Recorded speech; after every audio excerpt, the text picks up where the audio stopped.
Just testing my sound. Can everybody hear me? Só testando meu som. Todo mundo me escuta?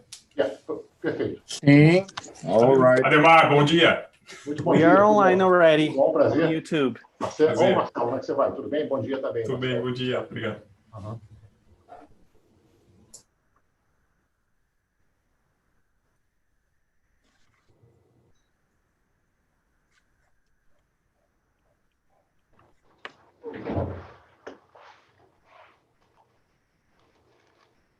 Alguém vai partilhar a tela enquanto nós estivermos começando a conversar ali, para que as pessoas possam ver também?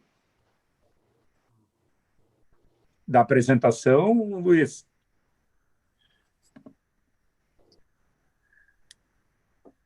A instrução que eu imagino que eu recebi, só confirmando, é que eu Pois vou não. compartilhar a tela quando chegar a minha vez de fazer a minha Quando chegar a tua apresentação, vez, eu vou carregar minha apresentação na minha tela, aperto o botão de compartilhar para ela entrar para as pessoas. Eu entendi que é isso. Perfeito. O mesmo da minha parte também. Perfeito. Começamos, então? Começamos já, nós já estávamos online já, pode ir. Tá. Bom dia a todos, bom dia a todas as startups, bom dia a todos os nossos internautas. Nós vamos hoje ter a honra aqui de começar a apresentar o programa Land2land Connect Toronto, que é um programa feito coordenado pela Anprotec, que é a Associação Nacional dos Parques e Incubadoras do nosso país. Nós, em parceria com o Ministério, né, de Relações Exteriores brasileiro e com a Apex Brasil, né, junto com o Sebrae. Né? Então, é um programa super importante, no qual ele tem diversas etapas e nas quais se faz um intercâmbio entre startups de determinados países com as startups brasileiras. Hoje nós estamos aqui começando, né, a etapa do Brasil com o Canadá, com Toronto. Né? Então, eu quero aqui agradecer a presença, né, do senhor Ademar Seabra, que é o Consul-Geral do Brasil em Toronto, ao senhor Marcelo Andrade, da Lucalex Company, ao senhor Sathish Bala, ao senhor Joseph Currian, a senhora Neha Bahl, a senhora Miryam Lazarte, do LatAm Startups, ao senhor Paul Salvini, do Waterloo Accelerator Center. Sejam bem-vindos. Agora eu vou falar um pouco inglês para que eu possa também deixar os nossos convidados de língua inglesa também entenderem o que nós falamos. Né? Good morning, everyone. Be very welcome here. We are now starting the Land2land Connect Toronto. The Land2land Toronto is coordinated by the Brazilian Association of Science and Parks and Business Incubators, Anprotec, in partnership with the Ministry of Foreign Affairs, the Brazilian Trade and Investment Promotion Agency, and the Brazilian Service of Support for Micro and Small Enterprise, Sebrae. Land2land Connect will bring together professionals from foreign innovation environments in order to provide technical market content through a virtual event aiming the support of international process of Brazilian companies. So let's start our event. I'm gonna bring here to you guys, first of all, Mariana Gomes, that is gonna open this event. Mariana, por favor, passo a palavra para ti. Good morning, everyone. I am Mariana Gomes. I work for Apex Brasil. We are a trade promotion organization, and we are very happy to be here sharing knowledge and experience with a great innovation ecosystem and promoting this connection between Brazil and Canada. I'm going to switch to Portuguese and make a really quick introduction about why we are here and what are the main objectives of this event. I'm going to share my screen with you guys.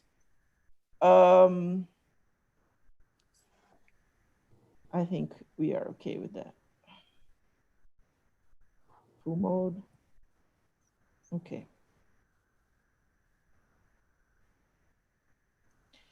Então, pessoal, bom dia. Eu vou fazer uma rápida introdução para vocês sobre o Land2land Connect. Como o Daniel mencionou, esse é uma iniciativa de 4 instituições que juntaram esforços e conhecimentos para apoiar a inserção internacional de empresas inovadoras. Então, a Anprotec, a Associação Nacional de Entidades Promotoras de Empreendimentos Inovadores, a Apex Brasil, a Agência Brasileira de Promoção de Exportações e Atração de Investimentos, o Sebrae, o Serviço Brasileiro de Apoio às Micro e Pequenas Empresas, e o Ministério das Relações Exteriores por meio do Programa de Diplomacia da Inovação. O que é o Land2land Connect? Né? Ele é um evento de estrutura virtual que conecta startups brasileiras que têm esse interesse em iniciar ou acelerar o processo de internacionalização através de ambientes e mecanismos de inovação fora do país, né? Todos eles qualificados para operar programas de apoio, de soft landing, incubação, aceleração e incubação cruzada. O Land2land Connect, ele integra uma plataforma maior, que é a plataforma Land2land, que tem o objetivo de oferecer essa facilidade de acesso a uma rede confiável de stakeholders compostas por parques tecnológicos, incubadoras, aceleradoras, coworkings e etc., que efetivamente já oferecem serviços para facilitar esse processo de internacionalização. E quem tiver mais interesse em ter mais informações sobre a plataforma Land2land, aqui está o site, né? www.land2land.com.br. Quais são os objetivos principais do Land2land Connect? Iniciar o processo de internacionalização de empresas inovadoras por meio da introdução às soluções e conexões virtuais com programas de introdução e acesso a mercados, soft landing, incubação e aceleração estrangeiros. E também acelerar o processo de internacionalização de empresas inovadoras por meio da conexão com prestadores de serviço locais, do estímulo de agendas bilaterais e acesso a stakeholders de programas de soft landing, incubação e aceleração estrangeiros.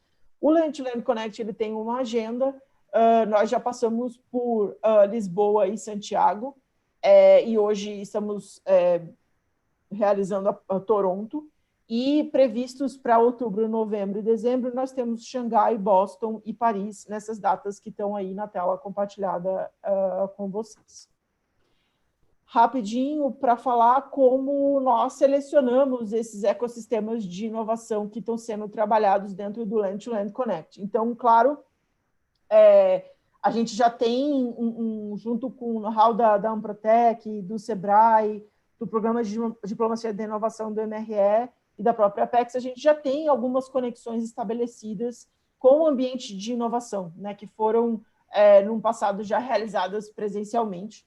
Alguns desses ecossistemas eles já foram avaliados pelo Programa Startup Brasil, e alguns, então, são conhecidos das instituições organizadoras. Qual foi a base de escolha desses ambientes? Então, quais são os critérios, né? O próprio ambiente, como custos de instalação, se já gerou algum caso de sucesso e tem informações suficientes para passar para as empresas, a parte institucional, quais são as instituições públicas daquele ambiente, privadas e de apoio, a parte de mercado, né, o grau de internacionalização, o valor que as empresas estão gerando ali dentro com as soluções, barreiras, claro, diferenças culturais, idiomas, custos e o acesso a capital. Então, essas foram a base de escolha para os ecossistemas que a gente está trabalhando até o final desse ano. E aí, só para passar para vocês, acho que o principal de tudo é a ordem das falas agora de manhã. A gente começa com o Ademar Seabra, que representa a Embaixada do Brasil em Toronto. Depois é o Marcelo Andrade, da Lucalex Company. Na sequência, o Sathish Bala, do Bala Group. Depois, Joseph Kurian, que representa ele é consultor sênior do Ministério da Economia, Desenvolvimento, Emprego e Comércio de Ontário. Depois a gente vai para Neha Bahl, do Toronto Business Development Center. Na sequência, a Miryam Lazarte, da LatAm Startups. E, por fim, o Paul Savini, da Waterloo Accelerator Center.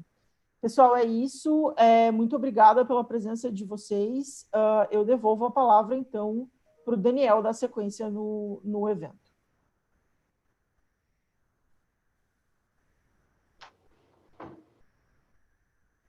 Mariana, muito obrigado. Muito obrigado pela tua introdução. E agora eu vou chamar o ministro Ademar Seabra, do Consulado-Geral de Toronto. O ministro Ademar é cônsul adjunto e a sua apresentação consistirá na descrição essencial dos sistemas de inovação do Canadá e Ontário, com ênfase nas modalidades e qualidades de interação dos vértices da chamada tríplice hélice da inovação. Então, o Seabra vai se aprofundar aqui nas perspectivas de diplomacia da inovação entre Brasil e Canadá e no potencial de empresas e startups para associações, negócios, desenvolvimento e absorção tecnológica, com vistas a fortalecer a inovação e a competitividade dos principais setores econômicos do Brasil.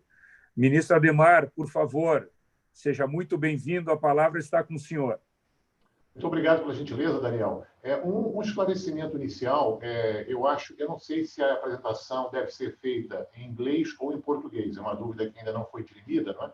E claro que o nosso público de empresas é um público de empresas essencialmente do Brasil, naturalmente, né? E nós temos nossos convidados também aqui canadenses. Eu não sei se os nossos espectadores, os nossos assistentes brasileiros, eles todos têm a facilidade com o inglês, porque eu acho que justamente por uma cortesia com o pessoal, com os convidados nossos, talvez devêssemos fazer em inglês.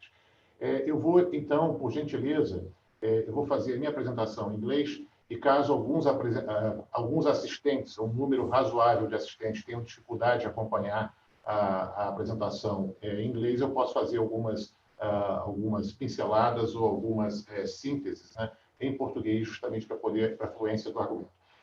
Good morning to everyone, and basically good morning and thank you so much for our Canadian participants who took the time to be with us here.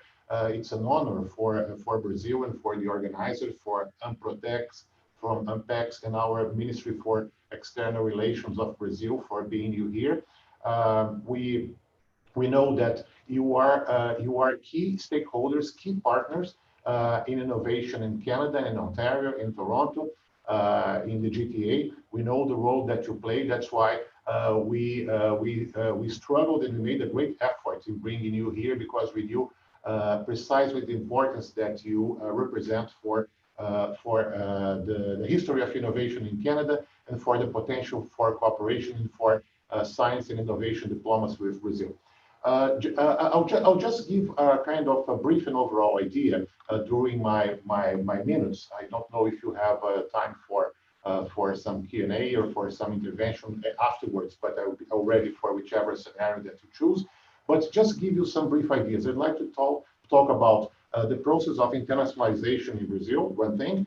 The other thing is talk about, as Daniel just pointed out, the potential for innovation diplomacy between Brazil and Canada. And the third part would be a more practical one in terms of indicating the procedures and indicating the pathways through each Brazilian startups, Brazilian tech-based firms could venture into the Canadian market and at the same time help us liaise with Canadian innovation to strengthen and to enhance our innovation strategies in our own country. So it's a kind of it's an ambitious thing. It's have to do in about 10-15 minutes, but it'll just give some overview so that we could be available at a later stage for exchange of ideas with the participants, both Canadians, of course, and Brazilians. Please, if you if you have certain difficulties in following in English for the Brazilian participants and assistants, please just give some idea and interrupt me that I can summarize certain ideas in Portuguese. One thing that I'd like just to stress is that internationalization is really a new thing in Brazil. We could say that last century, by the 90s, we simply do not have any venture, any experience in internationalization whatsoever. Brazil was a very much inward-oriented country, and this changed considerably with the advent of the Mercosur trade agreement. That's very important to mention Mercosur in the 90s, because now we are precisely in the middle of negotiation with Canada. We are negotiating a free trade agreement between Brazil and Canada, and that will have a direct and much beneficial implications for SMEs and startup companies. But it was just last decade, in the 2000 to 2010, that the first Brazilian multinationals, they started to gain relevance and participation in the international market. And they summed up with the experience which was gained in the 90s, when the Brazilian small or medium firms, they started learning how to export, how to be present in international foreign markets through the experience and the facilitation of the Mercosur process. But anyhow, in spite of those efforts, that learning process with integration and the free trade agreements of the 90s and of last decade with internationalization of Brazilian big companies, we could say that Brazil is tremendously shy in internationalization so far. We have in Brazil about 9 million, it's a 9 to 10 million what we say business of whatever sort. We have from Embraer and Vale, which are Embraer, Vale, and the giants which are present here in Canada as big investors, from the guy that sells hot dogs at the beach. So with all those business, we amount around 9 million. And from this 9 million business that we have in Brazil, only about 28,000 and something, they are exporters. They are registered firms that export something abroad. And from these, we have an even smaller percentage, which is about 1,800, that sell things to Canada. So we have an enormous challenge and task ahead of us to put internationalization in the fiber, in the pores of Brazil's economy and Brazil's production and policy. The same way, for instance, if you have these figures, if you take a look at these figures for Canada, we could say that even in absolute or in proportional terms, that would be about 20-25-fold more in terms of course, we have a different reality, which is the presence with the US market, but anyhow, it's an enormous challenge that we have for Brazil. And that's why this initiative from Anprotec and from Apex and Itamaraty to engage Brazilian high-tech businesses and to engage Brazilian startups is very welcome, because it helps helps disseminate this mentality and this necessity within the Brazilian market to be to start or to foster a process of innovation diplomacy abroad. Innovation diplomacy, it is for the firms themselves when they strive to get access to technology, to get access to capital, to financing prospects, to highly qualified markets, as precisely here the case of Canada, in which products must be competitive. But at the same time, the Canadian market is quite open, and I think that the vital characteristic of the Canadian market is open innovation, and it's a kind of openness for ideas, for inventions, for processes, for products, for technologies that are produced abroad, and that they can complement or can they help develop strategies and technologies and markets within Canada itself. It's interesting, when I mentioned Canada in the 90s, when I mentioned Mercosur in the 90s, it was quite important at that time, because Mercosur was a great learning process for Brazilian firms. Nowadays, I think and I believe deeply that this experience can be learned from Canada, because Canada has all the characteristics and all, I could say, the main features for a good export and invest lab for Brazilian firms, in terms that they know how to compete in the most sophisticated markets worldwide.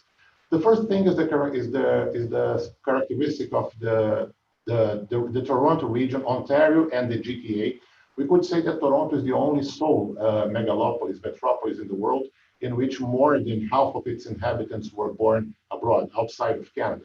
So this means that whoever is trying to present a product here in Canada or in the GTA in particular, is reaching a kind of a so diverse market composed with almost 200 languages, cultures, nationalities, in which the product which is at stake will be tested. So it's a kind of enormous positive opportunity for someone who's trying to venture in a kind of Toronto and Canada. In this aspect, they are not only Canada, but they are a miniature of the overall representation of the world market and the world tastes and inclinations and innovation and whatever is state-of-the-art science, state-of-the-art products or testings or marketing. All I could say the innovation and supply chain, upstream innovation, downstream innovation. You'll find everything together here in a sole market, which is Canada and Toronto as a whole. Of course, we have the European Union in markets as China here, but the other side of the story is the facilitation of to do business in Canada. So the rules, the rules for opening a business here is quite clear. It's quite easy, relatively easy. You have a facilitation for export. You don't have any trouble whatsoever in having our Brazilian products here in the Canadian market. The Ministry for International Trade of Canada, or Trade Diversification, they publish year after year the consolidated list of tariffs for all the products and services which are imported here. And we could say that about 96 or 97% of all products and services they can enter with zero tariff in Canada. So this is a total openness. Of course, we benefit in the case of Brazil. We have a different climate and geographical landscapes, which facilitates Brazil's production in terms of agricultural output, and facilitates the semi-manufactured goods and semi-industrialized goods, intermediate goods, which arrive here in Canada with relatively facilitated manner. And of course, all of those products, they are subject to regulations, they are subject to norms and these rules, which they are quite clear, they are quite objective. They can be found at the internet. They can be found in many of the programs and initiatives which are being carried out by the several levels of government here within Canada. So this besides that, of course, you have the Canadian insertion in several FTAs and in several market integration processes, which also facilitates the presence of Brazilian products and services, not only inside Canada as a laboratory of the world, but benefiting as well from the trade commitments and the agreements that Canada has with all the other firms. So it's in synthesis, I could say that Canada is an open economy, almost no tariffs when we consider, say, the bulk of the exports and the competitive advantages, competitive and comparative advantages of Brazilian economy as regards its presence and participation abroad. We have all the features of the Canadian market, which I think they can be considered a kind of hallmark for Brazilians to try to and to not to try, but to thrive into different and competitive markets, more competitive in this case than the Brazilian market, because we are still having lots of trouble in Brazil for innovation. We have of course relatively good indicators as 1% investment in R&D. Our patents, we are surging, we're doing a great job, but there's still a long way ahead to meet the basic parameters for innovation.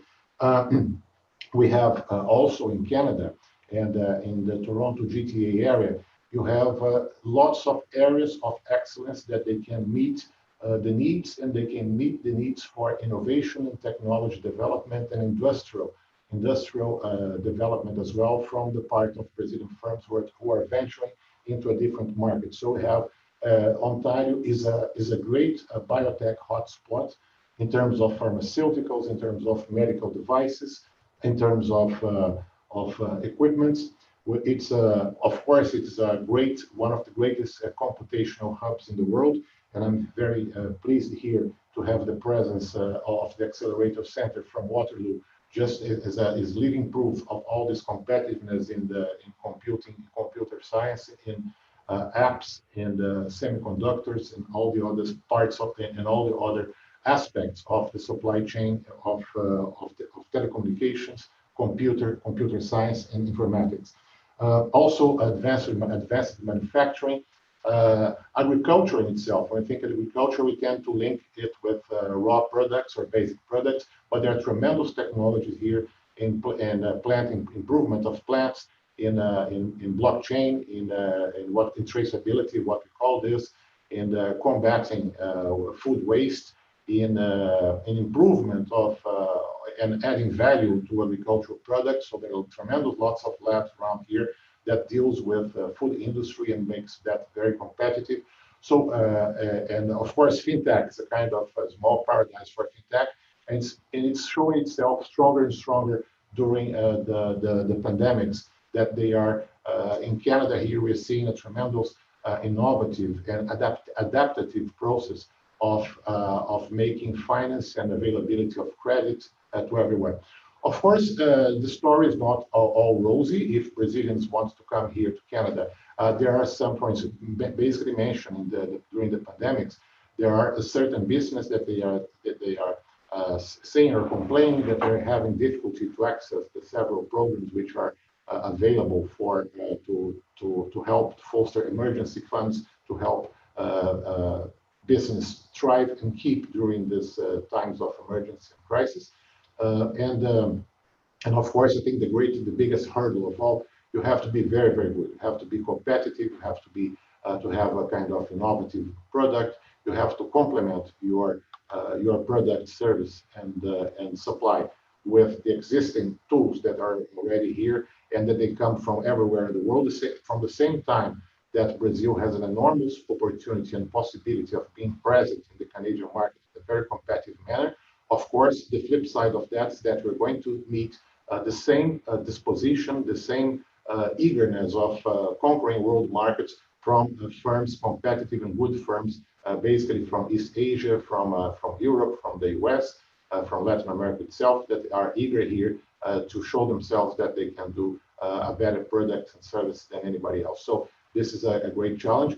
And my last point is but to say that when you come, when Brazilians come here, and of course, the role of the consulate is not, we are not, I would say in one side, we are not happy with internationalization, because of course we want those firms to thrive and to develop and to change the game of innovation in Brazil. But on the other side, we promote that, we stimulate that, we are totally behind and backing that, because we know that this is a great opportunity, that is a great learning and connectiveness opportunity in order to absorb technology, knowledge, pass it and manifest and codified knowledge into the Brazilian innovation system, to raise partnerships, to raise interest from the Brazilian market, and of course we know that these examples and this experience carried out by Anprotec will generate great dividends. This is not we have been through, just to let you know as well, lots of different initiatives like that. We had last year, just like the land2land Connect, we had something like the Start Out, which was very successful. We had the Collision Conference, we ripped up many benefits. Private firms like Dream2B, like some other firms from junior mining firms that came here for doing likewise exercise such as these. But one thing is that we can count on a lot of help as well. We have some of the people who are taking part in the panel today with us, like Marcelo Andrade, like Neha Bahl. There are those, just to name all of them are here. They will offer solutions. They will offer pathways in which Brazilians willing to come to the Brazilian market will benefit. And above, beyond this, Canada is a kind of big constellation. It's a beehive, it's a kaleidoscope of programs, of processes, of facilitation mechanisms, of credit mechanisms, of support for innovation. Some giant programs like the Super Cluster, which puts together whole sectors of the economy under a single program, and others very much specific, geared towards a specific solution for a small firm that wants to come here. Then we have, of course, lots of chambers of commerce in Brazil and here, Federation of Business. In Ontario itself, we have great partnerships with the Ontario International Investment and Trade Center, Ontario Chamber of Commerce, the World Trade Center Toronto, boards of trade around the GTA. We have lots of collaboration processes. I'm glad here that we can mention our partnerships with Ryerson University, with UFT, and the Consulate General of Canada in São Paulo as well, which they have very strong and very, say, impressive trade commissioner service that they can be of help, of course, in all this process going back and forth from Brazil and Canada. Of course, there are many other features that could be exploited in this endeavor. All of you have my contact. It's a privilege to be with the Brazilian firms. I hope to get back to you. And the Consulate of Brazil here in Toronto, it's not an embassy yet, so Ontario did not separate from Canada yet, so we're not an embassy, just a consulate. But we'll be more than happy to welcome you and to answer your requests and to pay you all the advice and support that you need. And you are coming to Canada in whichever step and phase of your presence. Thank you very much. I'm sorry for being a little bit longer, but it's a very interesting topic. Thank you.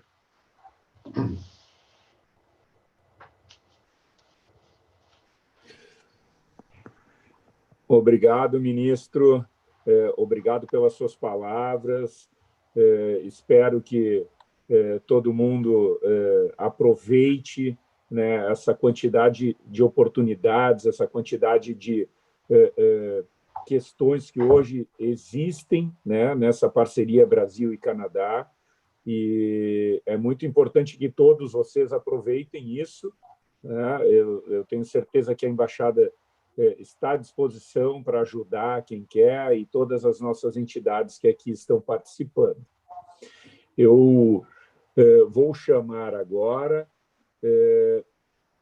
o Marcelo Andrade, que é da Lucalex Company.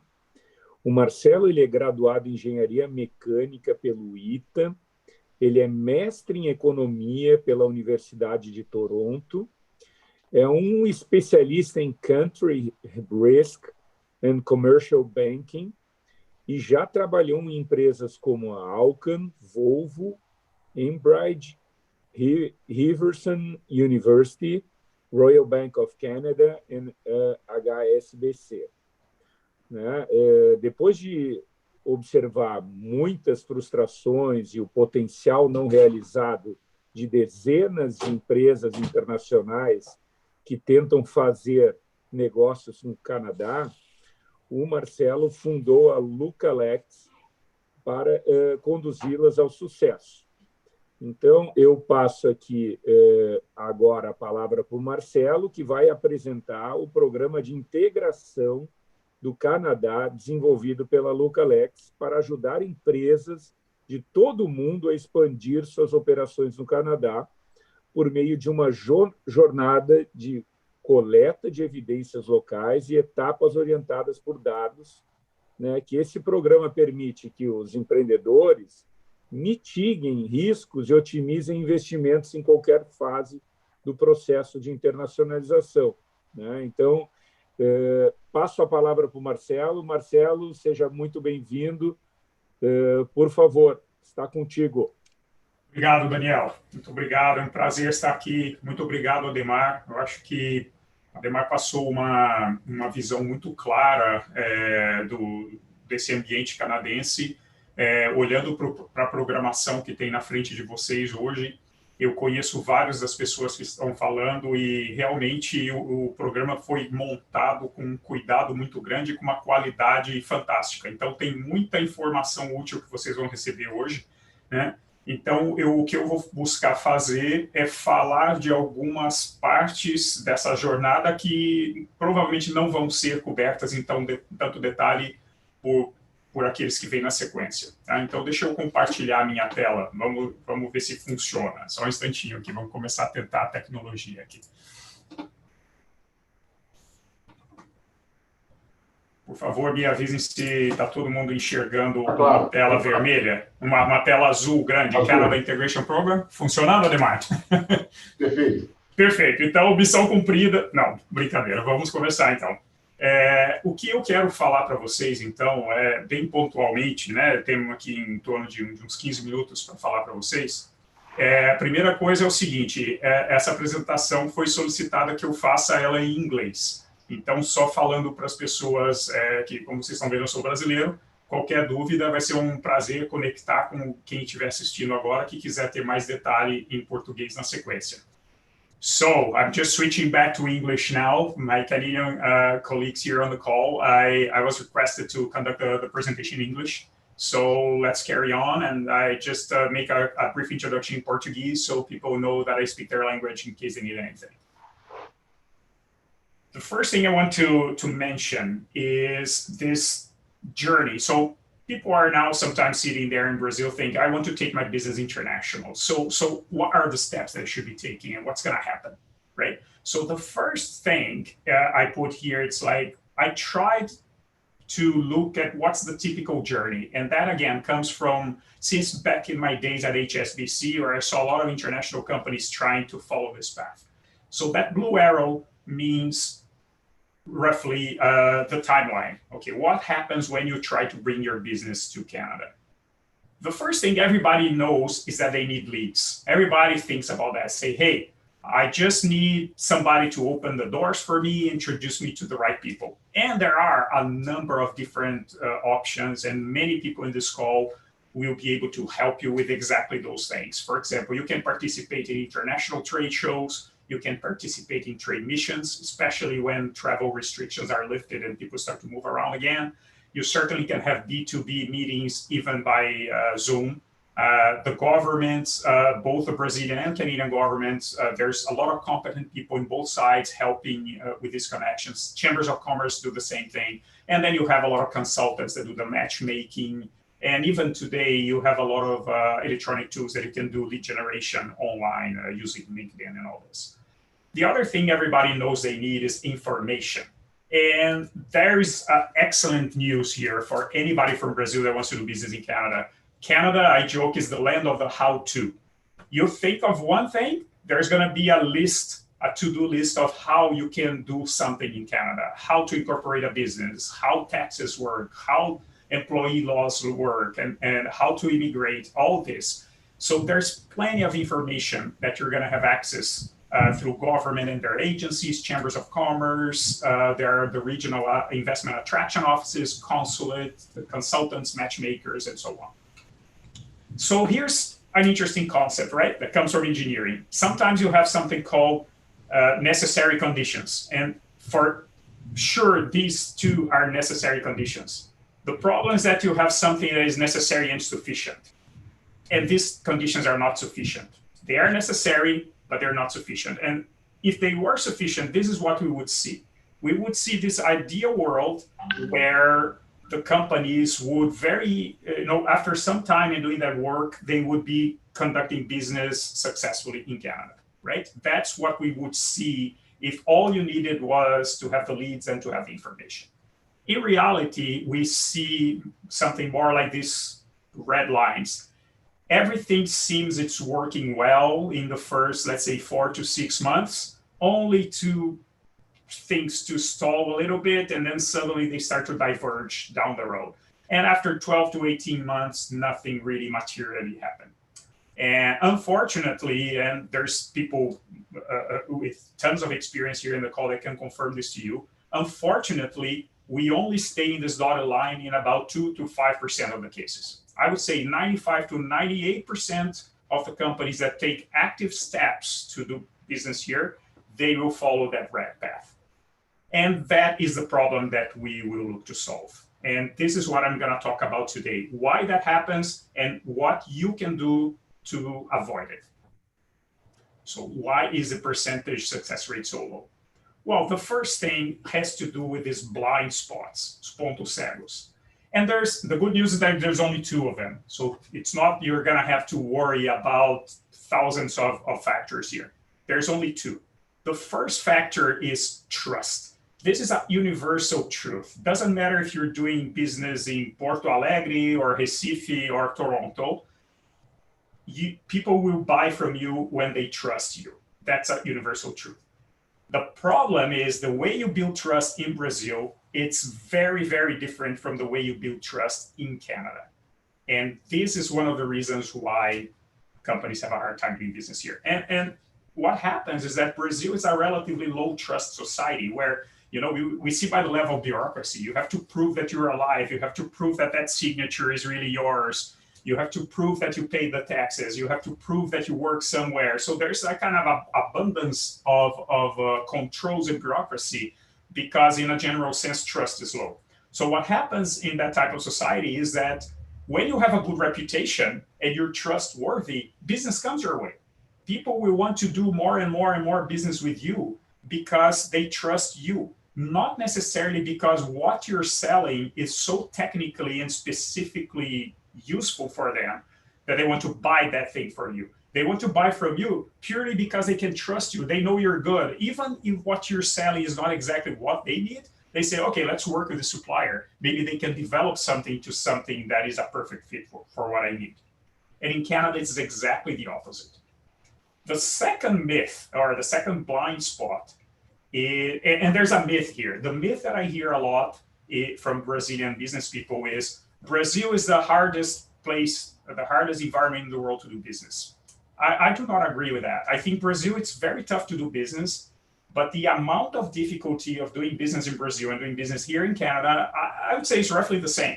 The challenge is where the difficulty is. In Brazil, what is really hard is to operate the business, right? It's to operate the business, to get really your payroll going, get your employee regulations working well, pay your taxes, deal with regulations that change all the time. This is the hard part of doing business. Or after you make a sale, getting paid and you know, navigating a complex system.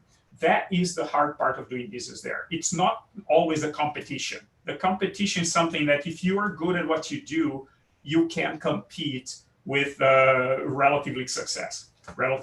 In Canada, it's exactly the opposite. Operationally, it's a very simple environment, but it's extremely hard to compete.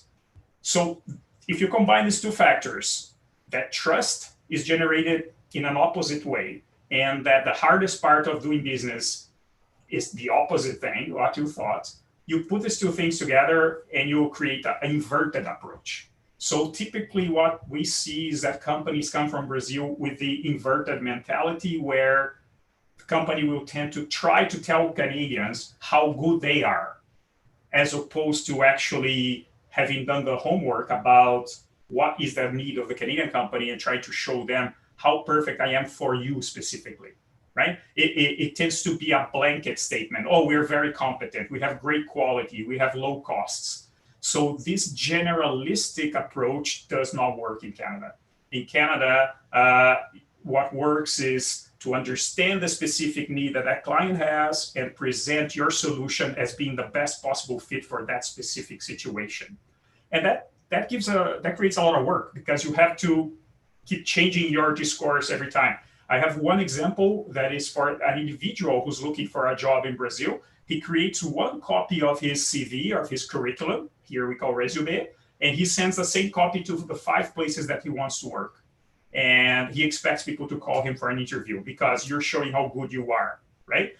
Here in Canada, if you're looking for a job and you want to apply for 5 different jobs, you have to create 5 versions of your resume that are a bit different from each other. And on top of that, you have to create 5 different cover letters that explain to that potential employer why you are the best fit for that job.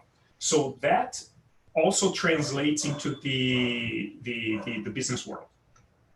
The good news is that it can work when you know why you want to be in Canada specifically, It can work when you have truly a core competency, when technically what you sell is very good for a specific reason. But it's really important to understand Canadians and then focus on the gaps that you found, right? It's very, very important to understand Canadians and then align your message to what is important to Canadians, not to what worked back home in Brazil because you have a very large client or in other countries. And it's very, very important to learn how to ask and listen in the local market. So engage with locals in Canada and have this relationship, these two-way conversations with them. And then take whatever you do in terms of the product, the service, the communication, the packaging, the marketing materials, and adapt to the local reality. It's really important. You know, the approach to send a catalog and a price list and expect to do business rarely works well in Canada. In other words, you have to be ready to peel back. We use that analogy a lot here in Canada. It's like you're selling an onion. In the core of the onion, there is a value, but the outer layers you have to peel back and then transplant that core value to Canada and build back that onion, right? It's like whatever it is that you sell, it's good in the core, but you need to peel back outer layers and be able to adapt. So the focus has always to be on differentiating factors to the client's eyes, not yours as a business person. So just a quick overview of what we've been doing. So since 2015, we have helped 31 companies in this process of coming to Canada.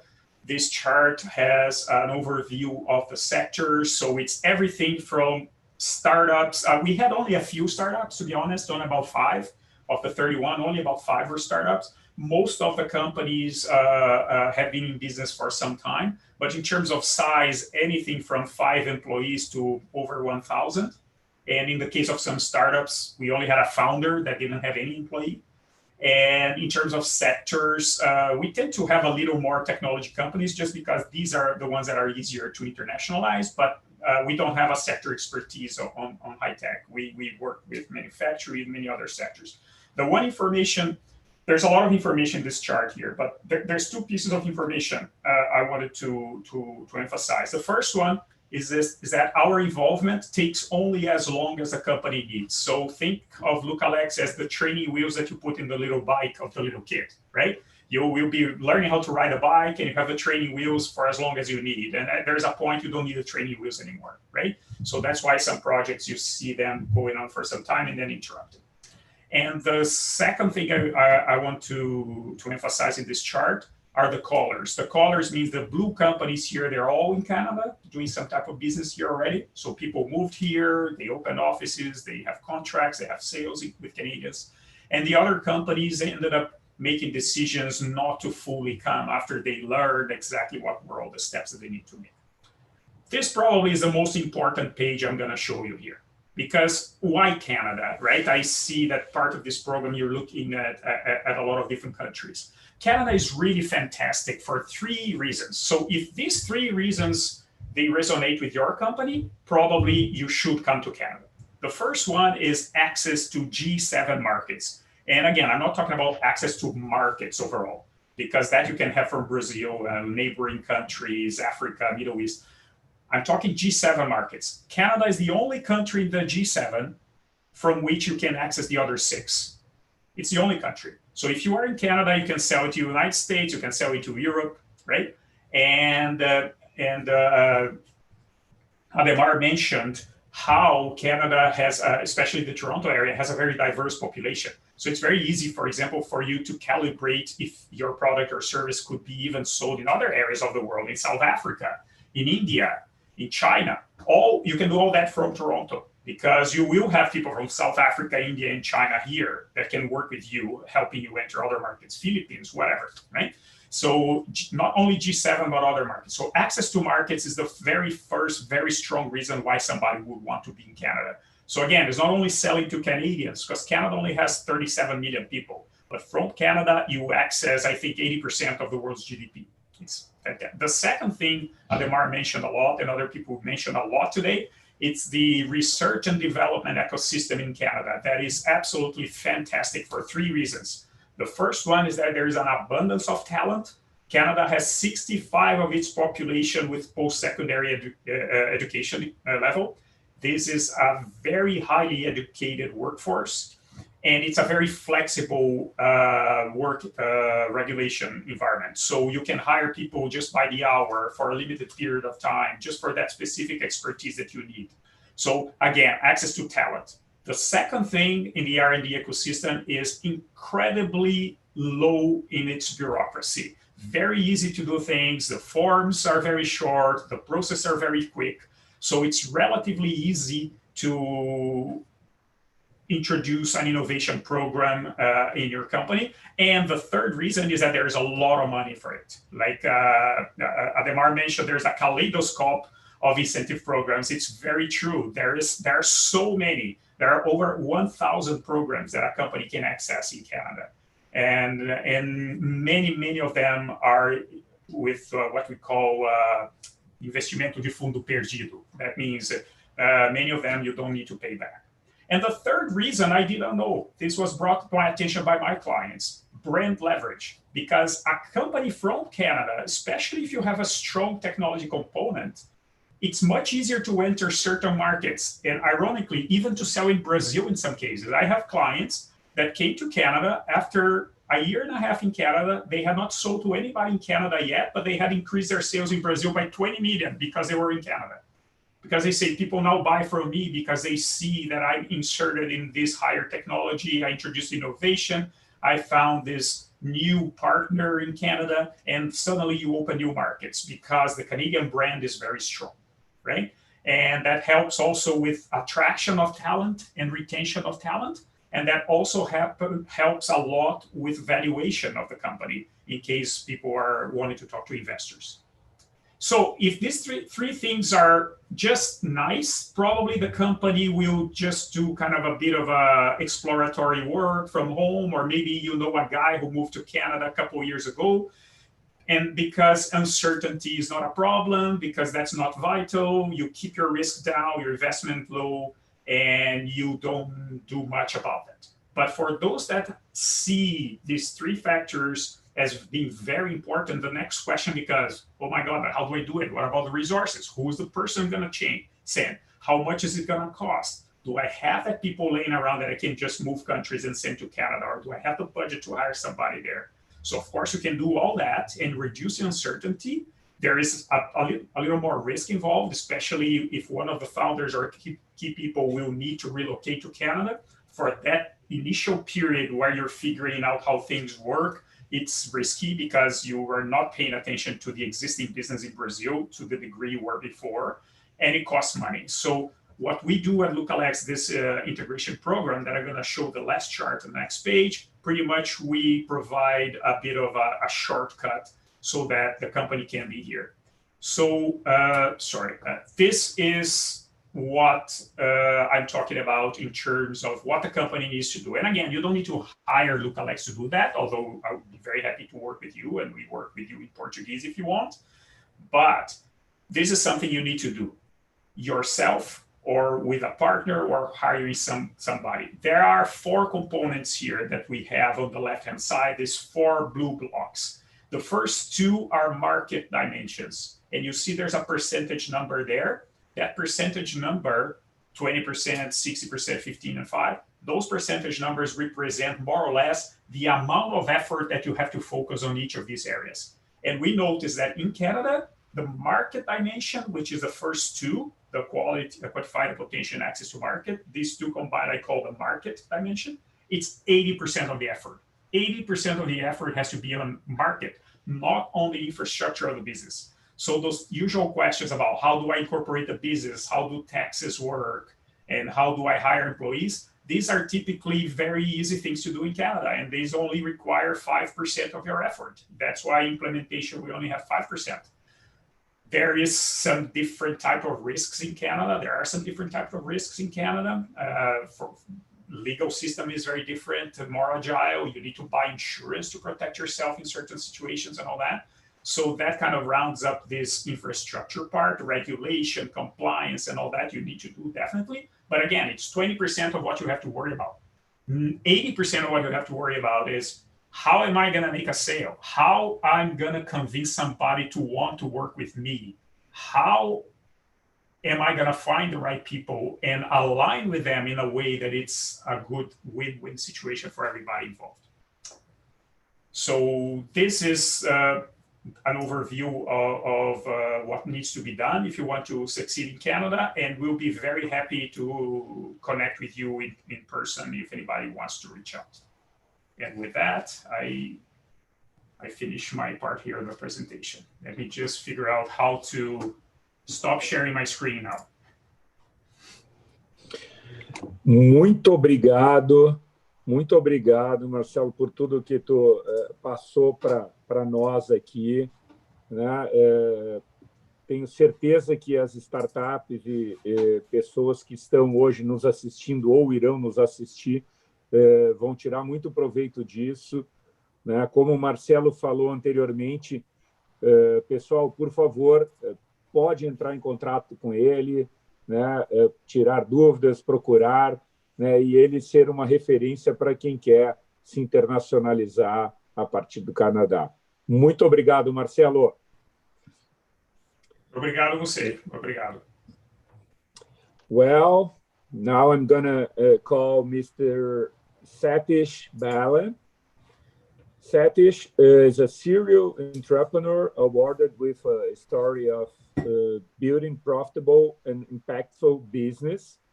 Since the beginning of his career, 25 years ago, he developed 3 digital startups and learned to publicize his idea, build relationships, close millions of dollars in revenue, and build teams in Canada, India, and Latin America.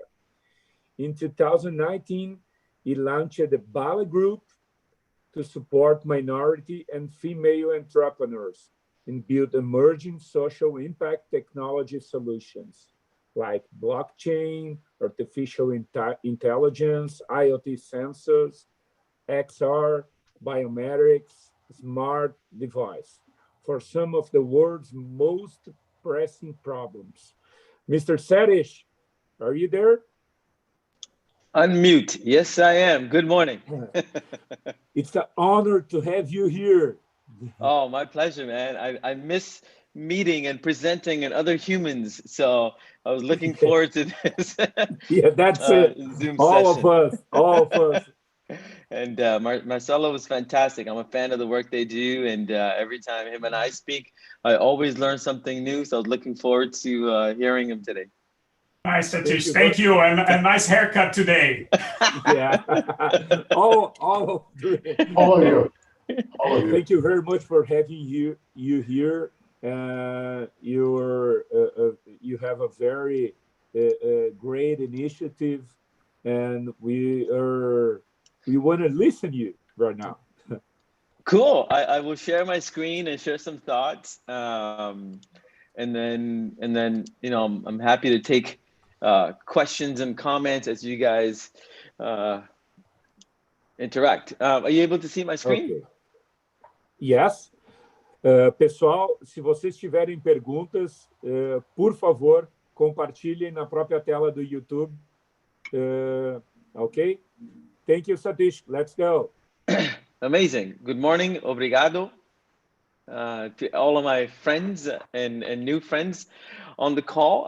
So my name is Sathish Bala, and I'm here to chat a little bit about incubation and funding, 2 of my favorite topics over the last 3 to 5 years, as I've been building my own incubator and really, you know, getting into the funding ecosystem, both as an investor, but also understanding how investment and the ecosystem of investors work in Canada.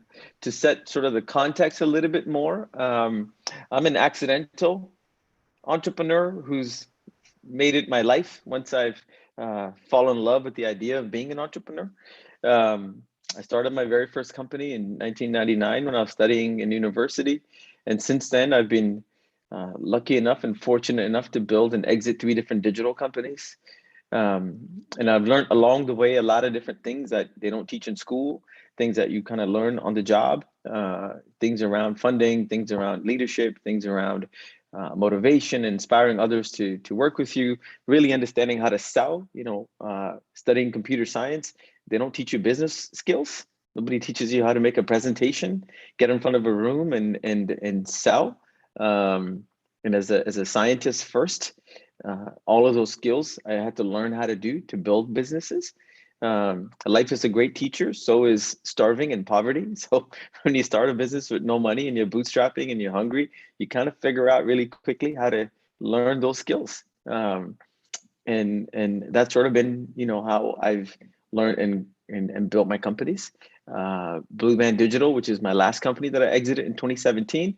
At the height when we sold the company, we were 65 people across 3 different countries. We had teams across Canada, India, Pakistan, Costa Rica. We did everything from software development to brand building to lead gen, sales, online marketing, really understanding how do we get people to pay attention to you. And that's been sort of my thesis in all my companies. What is the problem I'm trying to solve? Who's the customer that I'm trying to solve the problem for? And how can I get their attention onto me? And we'll talk a little bit more about that as we sort of go through. Once I exited the company in 2017, I was invited to help Ryerson start an incubator focused on science and technology.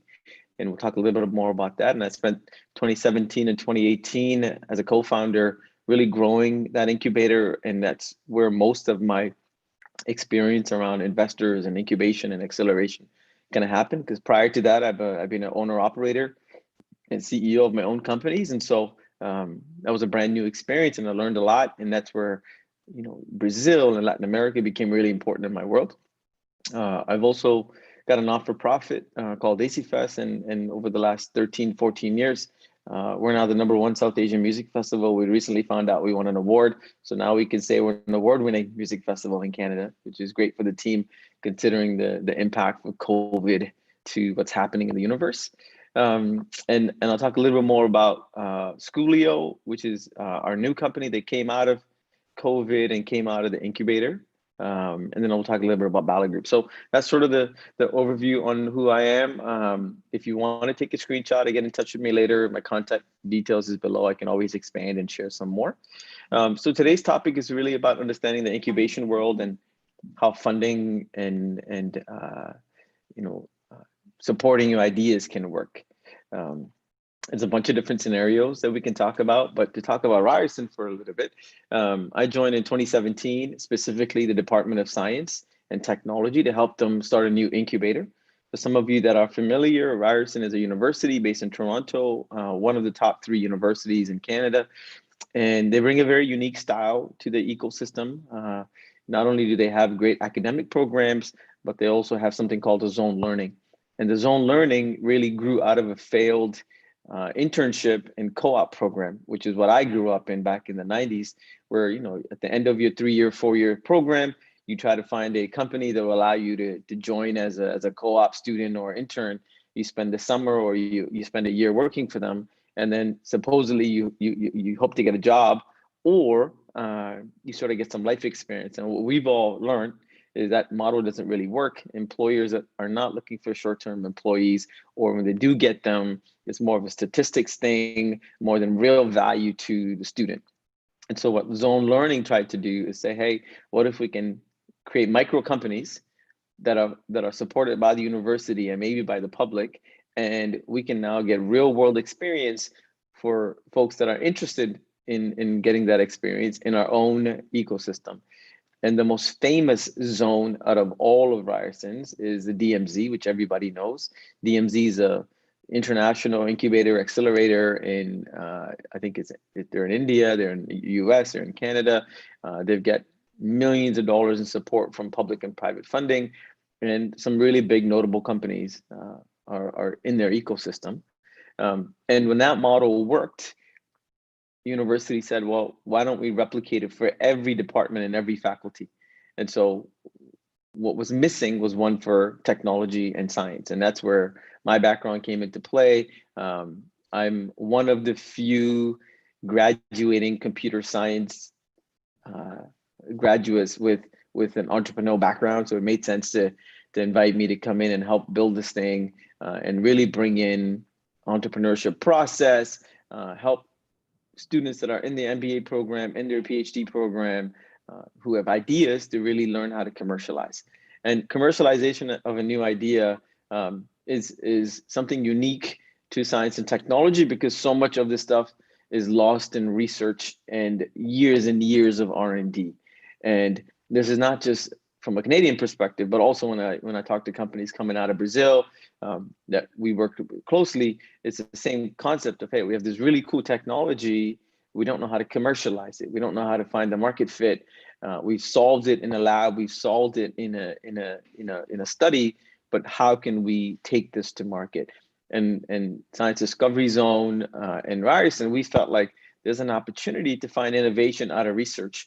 And then instead of letting it sort of stay in research, how can we take it to the people who need it the most, the customers? And if we can create a pipeline where we can find innovative solutions coming out of research, move them into a business model, and then exit them into the market, can we bring new ideas and can we bring new solutions to the market, whether they're Canadian or they're foreign? And also, how do we teach people soft skills? How do we teach them communication skills? How do we teach them leadership skills? And so much of tech and science startup founders come with this preconceived notion of a stereotypical, academic nerd. They're not, they're not salesy, they're not good presenters, they're stuck in labs, they're stuck in, technology basements, and they just work. And that's so untrue.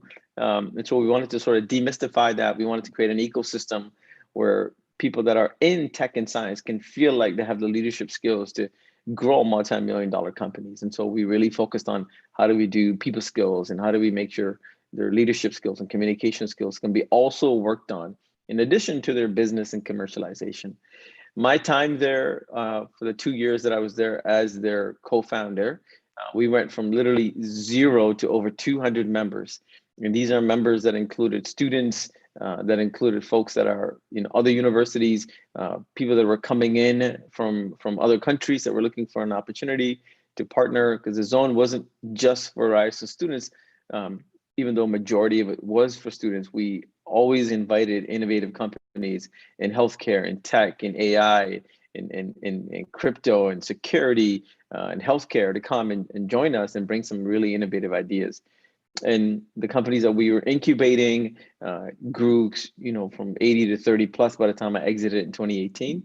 And also we learned how to fund these things. And what we learned is, to what Marcelo said earlier, there's tons and tons of government funding in Canada. And we figured out what is the process to tap into those kind of things. Because just because they have funding doesn't mean they're willing to give it up. So we need to figure out, how do we create the right story? How do we create the right application? How do we create the right partnership so that we can actually go and get some of this funding and deliver it back into the ecosystem? And we're also very focused in the beginning on how do we grow our female founders, especially in tech and science, where we don't have enough representation from female founders. How do we actively create a culture and an ecosystem where we can foster the confidence in our female founders to pursue entrepreneurship? So this is sort of what I spent 2017 and 2018 doing. And in 2019, when I exited, because of Bala Group, I stayed on, and I still am an advisor to the ecosystem, helping them lead from outside and bring connections and relationships and things like that. And one of the things I want to really stress here to everybody watching is I don't come from a traditional entrepreneurial background. And so and I also hated school most of my life. I'm the kid that how fast can I graduate? How fast can I get out of school? Getting 51 or getting 99 was the same pass. And so how fast can I get into the world? And so when you take a guy like that and put me back into university and fall into the academic world, but bring an entrepreneur spirit, it was probably the 2 most amazing years of my life. I got a chance to hang out with some really smart folks, but at the same time, teach them how to break the rules that we are sometimes surrounded by. These things of, you can't do this, or you can't do that, or this is not the way things are done. And what we do as entrepreneurs is really challenge those rules and really look at, where can we bend the rule, where can we stretch the rule, and in many cases, where can we break the rules to get things into market. And so for me, that was a really interesting 2-year tenure where I got to challenge some of those things from an academic perspective. And also during one of these, moments, I was invited to speak in Brazil. I went in early 2017 as a keynote speaker to talk about Canadian ecosystem, and falling in love with the country. And over the last 2 years, not only have we supported entrepreneurs in Brazil, but we've also set up our own company. We have a small incubator that's in south of Brazil, and we got a couple of companies that we've invested in, and we had an entire rollout plan for 2020 that, like most of us, completely pivoted and changed. And so so that's sort of been my ecosystem into the university-led support network.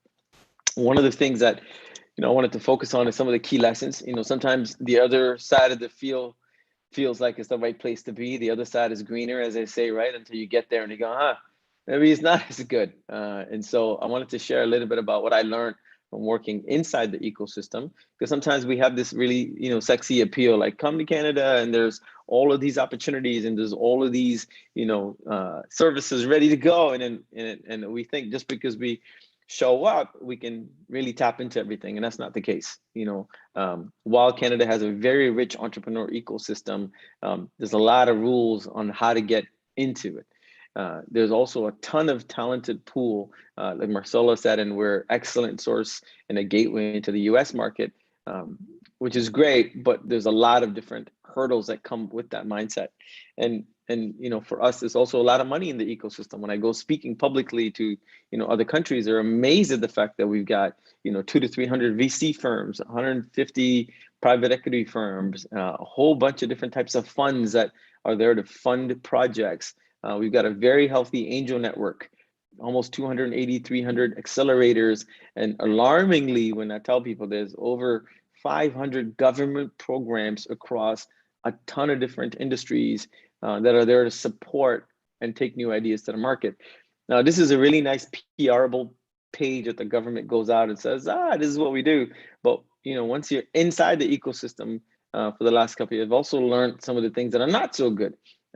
While all of these things are available, there was very little support for minorities, very little support for female founders and new immigrants. And that's a really important thing, because I felt like, when we don't listen to people that sound different and look different, we can't really be inclusive in solving the problems of the Canadian ecosystem. And so many minorities don't have access to funding culturally to even work on an idea from zero to MVP. If you're a female founder, there's a lot of challenges in getting in front of funding, which is a old boys network.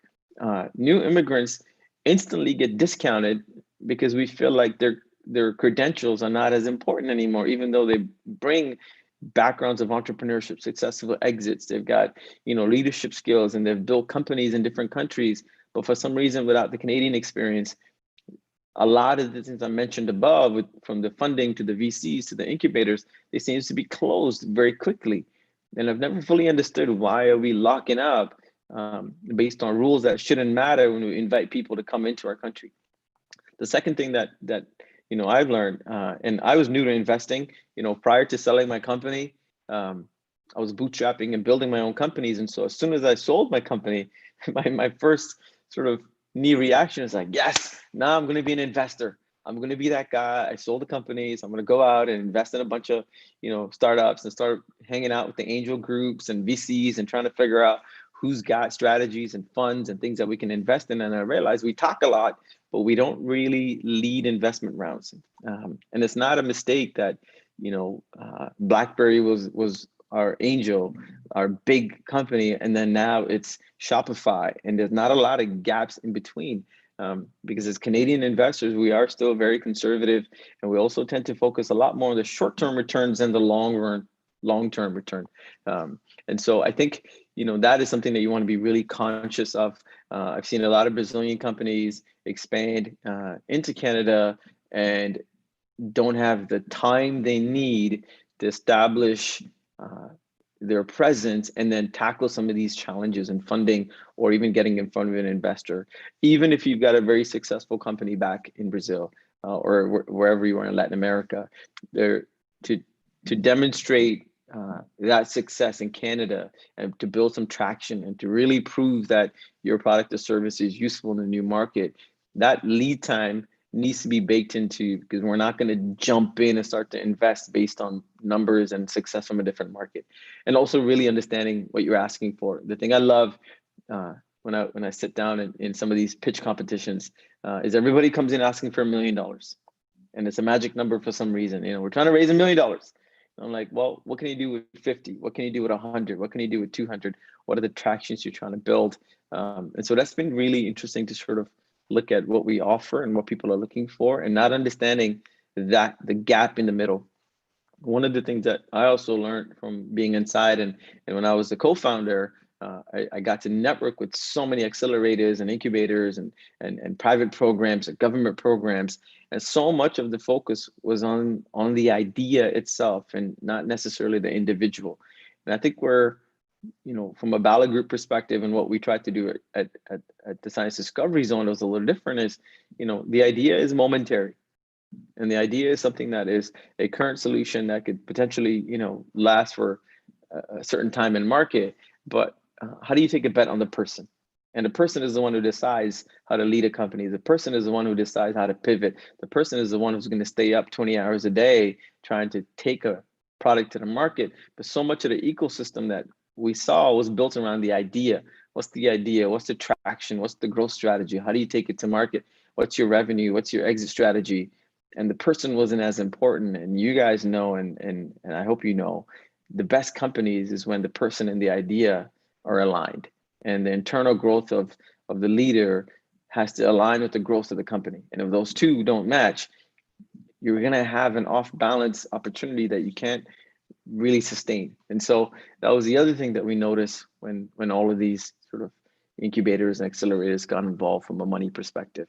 And to close it off, you know, we just felt like, how do we help companies coming into the market prep for that? None of these points at the second half of my slide are negative, but there are things that you should understand before coming, because these are the realities that are not in the brochures. These are the realities that you will learn 6 months into the market or a year, and you're going to tell the next person to go, hey, I came here, man, there was little support for immigrants, and you know, I pitched 1,000 times and nobody invested any money in me, and everybody wanted the quick hit. What's your growth? What's your exit? And a lot of people share this stuff after being here for 6 months to a year. Our goal is to figure out, how do we educate you? How do we set you up before you showed up, so that if your product or service can really help the Canadian ecosystem, that you can be impactful as fast as possible. And that's where, you know, when I exited in 2019, we decided, let's start our own incubator hybrid investment company. And our focus should be on building up the person, understanding how to take it to market, and really bringing back the discipline of bootstrapping. There's this magical notion that, you know, you could put a deck together, show some forecast, show a little bit of traction, and funding is going to be available. And whether it's public funding, whether it's private funding, whether it's government funding, there's something that you have to do before you can earn it. For example, most of government fundings, we learn, and they don't tell you this until you go down the rabbit hole, funds a portion of the funding you already are able to get. So you want to get $100,000 from the government for your project, you have to demonstrate that you've got 50 to 70K ready. And this is not just from a funding for, you know, building, even a simple employee, you know, support program. And you know, you can go to them and say, yeah, I want to hire a bunch of PhDs for research. They're going to say, great, but we're going to offset 40%, maybe 70% of your income or your expense, and you still have to go cover the balance. And so there's always a catch-22 when it comes to money. And so we tend to say, hey, if your idea is good and your product is good and you've got a great process to deliver it, how do we take you into market? How do we get the customer to fund your growth more than a public-private incubator? Now, this obviously doesn't apply if you're a large healthcare company and you need millions of dollars to expand and you need millions of dollars to establish a footprint. But most of the startups that we speak with that are B2B, B2C, that can go to market really quickly, don't focus on bootstrapping. And bootstrapping almost sounds like it's a painful thing, where that's really how we've always done business. You know, investments and angel networks and funds are a nice bonus, but how do we get to the discipline of building a business from the ground up? So that's kind of what we do. Our primary focus is to help early stage founders go from MVP to ideation, and then from MVP and ideation into revenue in 90 days. We believe we have a formula that can take companies that we get engaged with to their first million in less than 12 months. And the first million is a very disciplined number, because we have a game plan that really gets moving from 30, 60, 90 days. And you can pretty much predict a revenue model for the rest of the year to get to $1 million at the end of the 90 days. We tend to focus on first-time founders, mainly because they're the ones most open to new ideas, where we can get in and we can shape and help and bend and break down preconceived notions. Folks that are already established, they kind of know what they want and they want to go to market. Great, we can happily refer them and move them into other places for support. If people are just looking for funding, there's people on my team that just focus on, you know, getting funding and things like that. But what I get really excited about is working with first-time investors, or first-time founders that are either expanding into the Canadian market or starting something in the Canadian market, and are willing to be open-minded. Internationalization is a hot topic. It's something that I've always been sort of keen on. There's so many amazing solutions in the world that we can import into Canada. We don't necessarily need to go and solve all of our programs. And I've seen some really cool stuff in my travels across Brazil in all of the areas, from tech, education, healthcare. And I've been actively mentoring, you know, hundreds of startups coming out of Brazil in partnership with the university there, to see how can we get them ready for internationalization. What does that look like? And in some cases, internationalization is not just Canada, but how can we, you know, take their ideas and move them into different markets? Maybe it's India, where this is going to be a fit for. Maybe it's going to be, you know, Europe, this is going to be a fit for. How can we take solutions and move them to places in the world where there's a problem that still exists? The other thing we really look for is, how do we make sure that they're not outsourcing sales and marketing, and how do we make sure that the founders are deeply invested in making sure that they could actually get involved in the business and get it done. So we don't really work well with franchises or affiliate models and things like that, but real solutions that want to get out the door. And then we really focus on raising capital at the end. Once we get to the 90 days and we have a game plan and we know we can demonstrate revenue, how do we now use the system for what it's set up? How do we now use the funding and the opportunities for what it's meant to be, and find the loopholes and tap into those ecosystems to get you funding that you might not be ready for yet? So that's sort of what we focus on. The 30-day bootcamp that we've been running for the last year or so really focuses on 3 things at the end of it. What's the clarity? And clarity is a very interesting thing, because we all think we know what we're doing, and that's why we're entrepreneurs. But unless you know the market really well and you're open to really understanding what is your fit, your clarity sometimes is clouded because you're the owner. So we try to bring in some clarity around who you are and what is the market. Second, we try to look for where is the opportunity to wedge. I truly believe every problem you're trying to solve has already been solved by somebody else. Nobody's waking up tomorrow morning saying, oh, I wish Sathish can solve this problem, because somebody is solving it and somebody's getting paid to solve it. So your product or service has to become a wedge, and it has to get inside and open up the space and then become part of the solution. So we look for opportunities around how to wedge yourself into somebody else's solution. And then what is the fastest path to revenue? And when you're super disciplined about revenue that early, it gives you the discipline to trim down everything else that doesn't make sense. And too often startups become bulkier too early because they're focusing on all of these other external things and really focusing on revenue. How do we get to our first dollar? How do we 10x it? How do we get to 100? How do we get to 1,000? And that's what we bring: real focused, revenue driven wedge and clarity. And so we look for people that are all in and not part-time or looking to see if something will work. We look for companies where there's at least 2 founders, so that it's not just us against a founder, but there's an ecosystem within them for decision making. We look for folks that are not in market yet, so that they haven't learned any bad habits that we can sort of course correct. We try to find folks that don't have local investors yet, so that we can sort of be their advisor and then find the right investment tool for them. And then we try to find companies where no more than 50% of the functions are outsourced. What I mean by this is, if you're in your business and you're operating it, then it's easy for us to figure out clarity, wedge, and revenue potential. If more than 50% of your business is outsourced and it's just sort of running, it's really hard to sort of manage the first 30 to 90 days to get to revenue. So that's kind of what we do in Bala Group. This model's worked, coming out of COVID. We had 8 companies in our incubator, and 2 of them are now making money and are in positive cash flow even during COVID, which we're really proud about. And the other 6 are trying to figure out what is the wedge. And will take a little bit longer, but the process is what it is because of where the world is. So that's kind of what we do and what I do, and most of the work that we've been doing with foreign entrepreneurs is really understanding clarity and wedge. Where do you fit in and how do you fit in? And then how do we really leverage the ecosystem?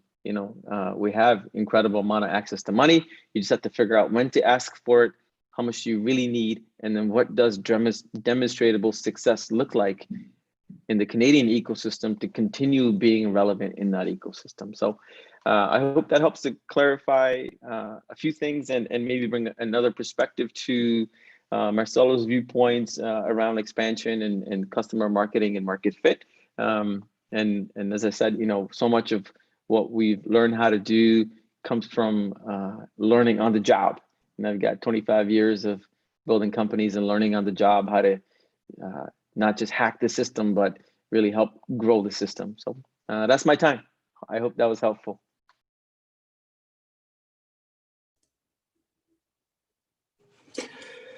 Sathish, amazing, man. Thank you very much for speaking.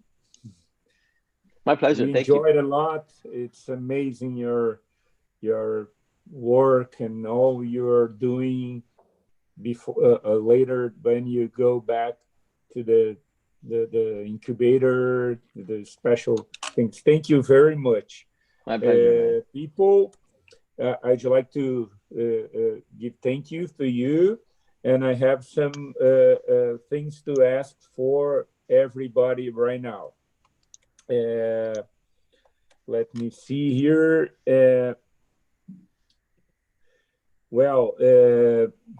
Eu tenho um aviso muito importante aqui para ser dito entre uma apresentação e outra, né? A Anprotec vai compartilhar, pessoal, os dados de contato de todos os speakers de Toronto com os inscritos para essa edição do Land2land Connect. Então, se você quiser receber os dados de contato, recomendamos fortemente que vocês façam a inscrição, ok? Não esqueçam disso. Okay, Sathish, thank you very much. Have a nice day. Thank you, guys. Well, right now, I want you to introduce you to Joseph Currian, Mrs. Currian. He's a senior advisor of Ontario Ministry of Economy, Development, Employment, and Trade in Canada, in the area of advanced technologies, where he leads international investments and strategy partners in artificial intelligence, smart cities, autonomous vehicles, and related areas. It works with global companies, international regions, and senior representatives at the 3 levels of the government to promote strategy investments. He has more than 20 years of executive international leadership experience with Fortune 500 companies and government leadership, global marketing, and engineering teams establishing creative partnership between industry and government, managing global customers' accounts, and developing business and leading innovation strategies and economy development. Be very welcome, Mr. Kurian. Okay. Daniel, thank you, Daniel. It's always so first of all, good morning to everyone and bon dia. Good morning. It is always a pleasure working with Brazilian companies. So over, past years, there's been many Brazilian companies who are coming and investing in Ontario. As you said, Ontario is one of the biggest provinces in Canada. They call it state as well. So it's a very big province. And there's a lot of cultural fit between Brazil and Ontario. And there is a large Brazilian community here as well. At the time of the World Cup, you can see Brazilian flags all over the place cheering for the Brazil team. So there is a big Brazilian community and there's a connection there. There are big Brazilian companies such as the 3G Group, which owns Tim Hortons, Kraft, Heinz, etc. here, and BioLab Pharma. And I worked with companies like Pollux, who have established here from Brazil, which is the world's largest robot as a service company, a very innovative company tied to Brazilian universities and innovation ecosystem. So thank you once again for having me here. I'm going to talk about some of the strategic innovation ecosystem that Ontario offers that might be of interest. So Ontario lies at the heart of the north. It's in the heart of North America, strategically positioned centrally. So we have a population of around 14 million people. And these are people, as Daniel, you or someone else shared earlier, have come from all over the world. So a lot of immigrant population. We have more than 200 languages that are spoken here. People making this their home from over 150 countries. So, there are theories lately that diversity of talent and perspective is a big fuel for innovation, particularly in advanced technology. So, and it's a big province. It's twice the size of California in the US. And, if you put together France and United Kingdom together, Ontario is that kind of a size, a big landmass itself. It is a 1-hour flight from here to New York City, Washington, DC, or Chicago. So it's very accessible. So you're coming to Ontario not only for the Canadian or other international markets, it's to also take on the US market, which is a big consumer market of more than 40 million. So it's all 8 hours drive to most of the centrally located places in the United States. At a strategic level, Ontario borders the US and Canada, which is the world's biggest trading partners. So there's more than $2 billion in trade happening between these countries along the borders. There are border crossings, over 14 border crossings.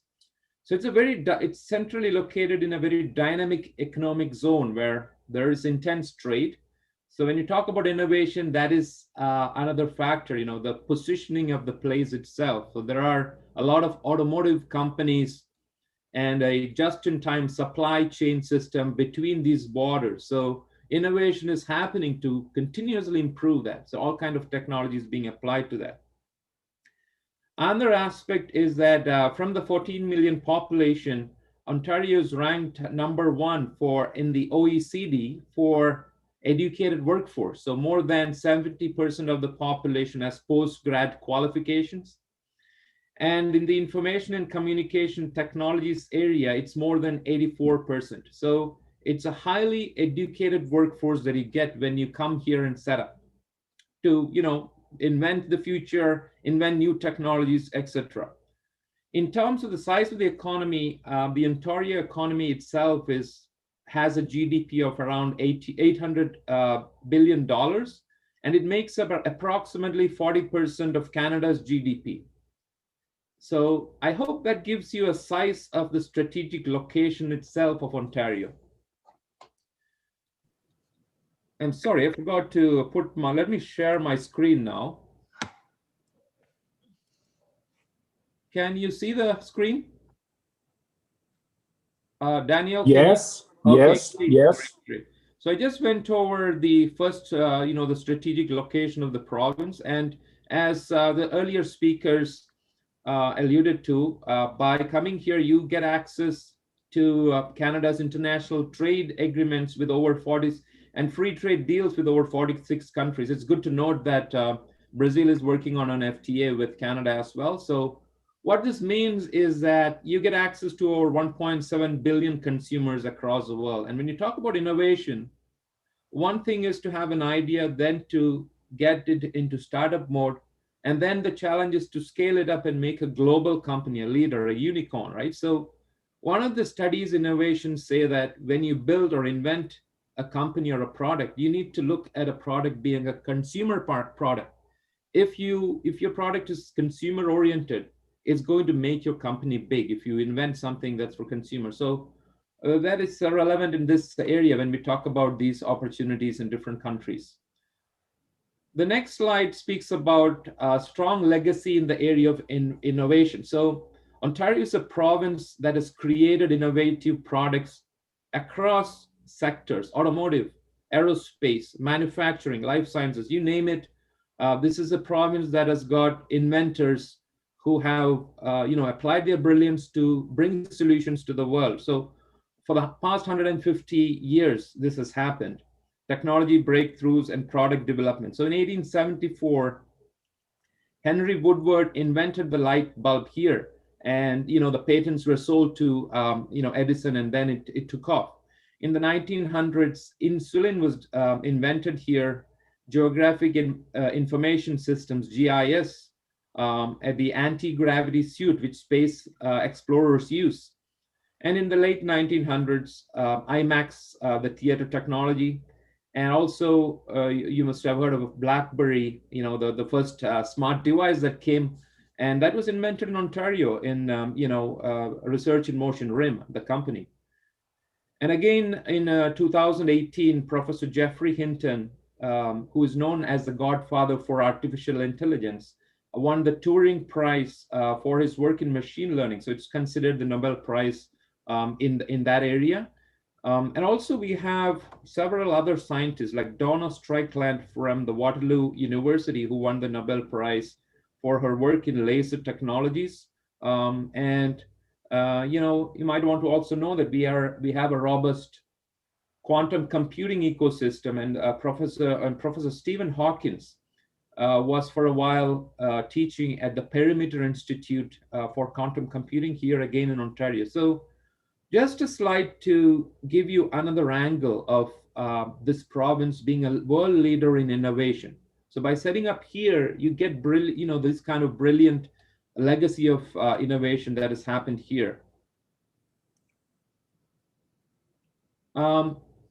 What has happened over the past years is, you don't simply take your money and put it in an area. You look at the history, the DNA of the place, right? Because of the stable economy we have and the smart policies we have had, the government at the provincial level, at the federal level, and the industries and the educational institutions have thereby been able to set a long-term vision. Just like Silicon Valley, it happened in the case of Silicon Valley, which unleashed innovations, including internet and so forth. Here, because of our strategic location and the brilliance of talent, a triple helix partnership has occurred here successfully. There's partnerships between provincial, federal government, and municipal governments, companies, all sizes of them, startups, small and medium enterprises, and big companies, the industries and educational institutions. So just like Bala had earlier mentioned in the case of Ryerson, so the DMC Digital Media Zone is one of the world's best ranked incubators, and this is by the ranking agencies based out of Sweden. And we have others like Venture Lab, which focuses on semiconductors and other technologies. We have Communitech in the Waterloo Kitchener area. We have Mars, which is a big incubator and acceleration center here in Toronto. So all across the province, you have a hub of innovation activity taking place. And you'll see that, for example, there are more than 44 campus-linked accelerators. What does that mean? That means that there are invention hubs right inside the campus of educational institutions, universities, and colleges. So they're not just teaching concepts and technology, but they're inventing solutions. So the mindset of the teaching and the students is to invent. So that's why we have most of these educational institutions having campus-linked accelerators and incubators. And we do have business supports and economic development hubs tied to innovation across the province, as this map shows you. The another area, in tandem with the supply of talent, we have a vibrant capital supply system. So companies, both at the startup phase and at the time they want to scale into a unicorn, they need accelerate. One of the underlying studies for how innovation happens, of innovation, how it's scaled, says that you need a constant supply or constant accelerated access to money or capital to grow, continuously grow. And that's how unicorns grow into big companies. They continuously supply themselves with money. So by coming here, you get access to world-class venture capital firms and other pools of capital. So here I've listed some of them. The province of Ontario itself has created over $750 million in venture capital access. And this is through formal partnerships with industry, like, named here the Royal Bank of Canada, Manulife, TD Bank, Northleaf Capital Partners, etc. So the system is very structured, and if you have a winning product, you are most likely to get access to venture capital to fuel your growth. As an example, Shopify is a company that began as a 5-people operation out of a coffee shop. So today, as you may be aware, like Amazon, Shopify is one of the biggest, largest e-commerce platforms, and it was born right here in Ontario in 2004 as a 5-person company or invention idea. Today, Shopify was able to access this venture capital pool, for example, in 2011, $15 million, and then again after that, they were able to go public on the New York Stock Exchange. Today, it's a major company in the world. Yeah, that's to just give you an example of another angle. When you talk about innovation and building a company or putting your money in a place, Ontario is the place. As I talked earlier, one of the reasons Ontario is a winner in the innovation space is the talent. We have more than 42 universities and colleges which are highly ranked in North America and across the world. And these institutions produce more than 42,000 STEM, science, technology, engineering graduates, and also now we add art as well to it. So this is a constant supply. Silicon Valley, for example, one of its major talent pools for hiring is the University of Waterloo. As you will see from my next slide, there's a comment from, or a quotation from, Bill Gates himself. In addition to this, we have highly immigrant-friendly policies in place. Both the province of Ontario and the federal government, Canada, have immigrant-friendly policies that gives a company here access to specialized talent from across the world. So another fact is that more than 2,500 skilled immigrants come into Ontario every year, and mostly in the tech space. So that's another specialized, diverse pool of high quality, highly qualified talent that adds to the talent that's being sustainably produced here.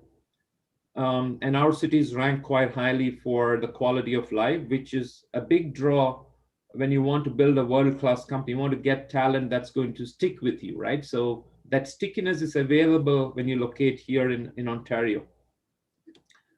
Yeah, that's, 3 out of 9 top non-US engineering schools have been ranked here in Ontario, and there are institutions like the University of Toronto, Ryerson, University of Waterloo, Toronto University, etc. here, which have specialized programs available in different areas like artificial intelligence, Internet of Things, advanced manufacturing, robotics, etc.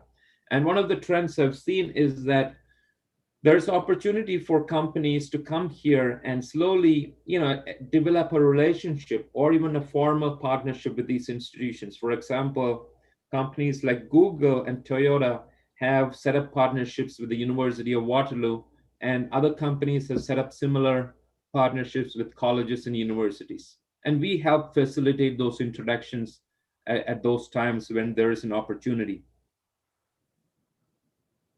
I touched upon this, Bill Gates, it highlights how he thinks how Ontario is an important place for talent for companies. Again, I touched upon some of these things earlier. So Ontario is a world leader in the information and communication technologies sector, which is sort of the sector that is the hub for innovation in most of the other sector. So I heard a CEO of an automotive company some time back made a comment that a car is no more, physical and mechanical parts. It's mostly a wired computer system now. So most of the inventions that are taking place in most of the other sectors are born from application of information technologies to that sector, be it farming, be it, automotive or banking or aerospace. So Ontario is ranked number 2 in terms of, after California, in terms of being a major cluster for information and communication technologies. We have more than 20,000 ICT firms here in Ontario. And after California, we are the second largest jurisdiction in North America. So that itself gives you, when you talk about the Michael Porter's model, which is, sometimes quoted or relied upon for innovation, creation of clusters. So here we have a major ICT cluster that you can leverage. So within the ICT sector, we have sub-clusters for digital media, AR, augmented and virtual reality, gaming, etc. We have companies like Ubisoft, Gameloft, and Game Hive, etc., which are leaders in those areas. Within automotive, the sector, you have Uber, BlackBerry. Uber, for example, has established an AI center of excellence here. They also have a major North American engineering hub in Toronto, and it's interesting to note that they hired Professor Raquel Urtasun. She's the top world scientist for artificial intelligence in the area of application in pattern recognition for automotive vehicles. And Raquel, for example, came here from Spain. She has a Spanish background, so she is now Ontario's home to this person, and she's building both pure research at the University of Toronto and at the same time and the Vector Institute for AI, and also for companies like Uber. So you see global talent in action right here. You have in the aerospace and robotics space, again, companies like Boeing, Airbus, etc. More than 70% of Boeing's landing gear globally is made here in Ontario. So you have a robust manufacturing, advanced manufacturing and aerospace ecosystem here as well. We have more than 1,800 life sciences, medical technology, and pharmaceutical companies here. And you have companies like Deep Genomics, another major artificial intelligence company here in Ontario. Again, started off as research at the University of Toronto, spun off as a startup. Now it's a major game-changing leader. What it does is accelerate drug discovery for companies. So typically, if you want to make a drug, the lifespan was 12 years. Application of AI can make it anywhere from 4 to 5 years. So it's game-changing inventions that are happening here that's changing. So if you want to build a company of the future, you want to set it up here because you want to leverage these inventions. because this is changing every business model. You don't want to be building a company from an old or current business model, because technology is reinventing. When we talk about inventions or innovations, this is another considerations. Also, we have one of the top fintech and cyber security ecosystems globally, more than 100 fintech and more than 600 cybersecurity firms. We have big firms like Hyderabad Group, which is ranked #1 in the world in the area of cybersecurity.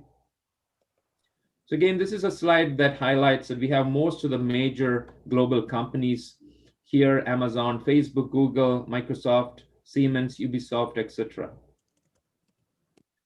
This slide talks about the ecosystem. So I like to call this, you see the 3 dots.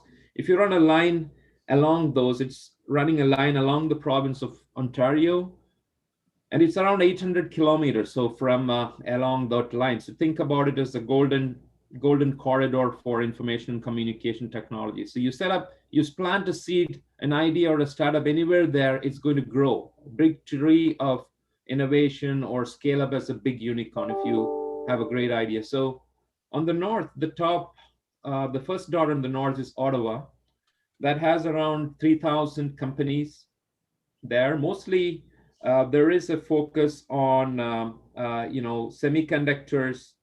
semiconductors, digital media, and wireless technologies. So we have nearly 3,000 of those companies in that subcluster. Companies like Nokia, Shopify, and Ericsson. Then you have the Greater Toronto area here in the middle, and we have more than 15,000 companies in this subcluster. And mostly there is a focus on artificial intelligence, robotics, digital media, etc., and fintech. And you have companies like Amazon, Bell, CGI, Ubisoft, etc., as part of this cluster. And then again, the third hub here is the Kitchener-Waterloo area. We have more than 600 companies there. There's a focus on e-learning, robotics, gaming, mobile application of technologies, etc. here. And you have companies like BlackBerry, Google in that zone there. So this, I hope, gives you a visual picture of how the province is located. And all along here, you have, as an earlier slide explained, there are more than 60 or so innovation hubs located all across the province. You have places like Hamilton, Niagara region. Niagara region is famous for its wineries. So we have a lot of, and craft breweries are there, making beer and wine. So advanced farming. We have technologies in play there, and there are innovation hubs in that area, which applies IoT technologies to, change the industry there and make it world leader. So there are other regions across the province. The York region is a big one as well here, the Durham region. So I'm not going to go into all places. There are different places which you can look at when you're planning to locate your company here, and we work with you to identify what is the best fit.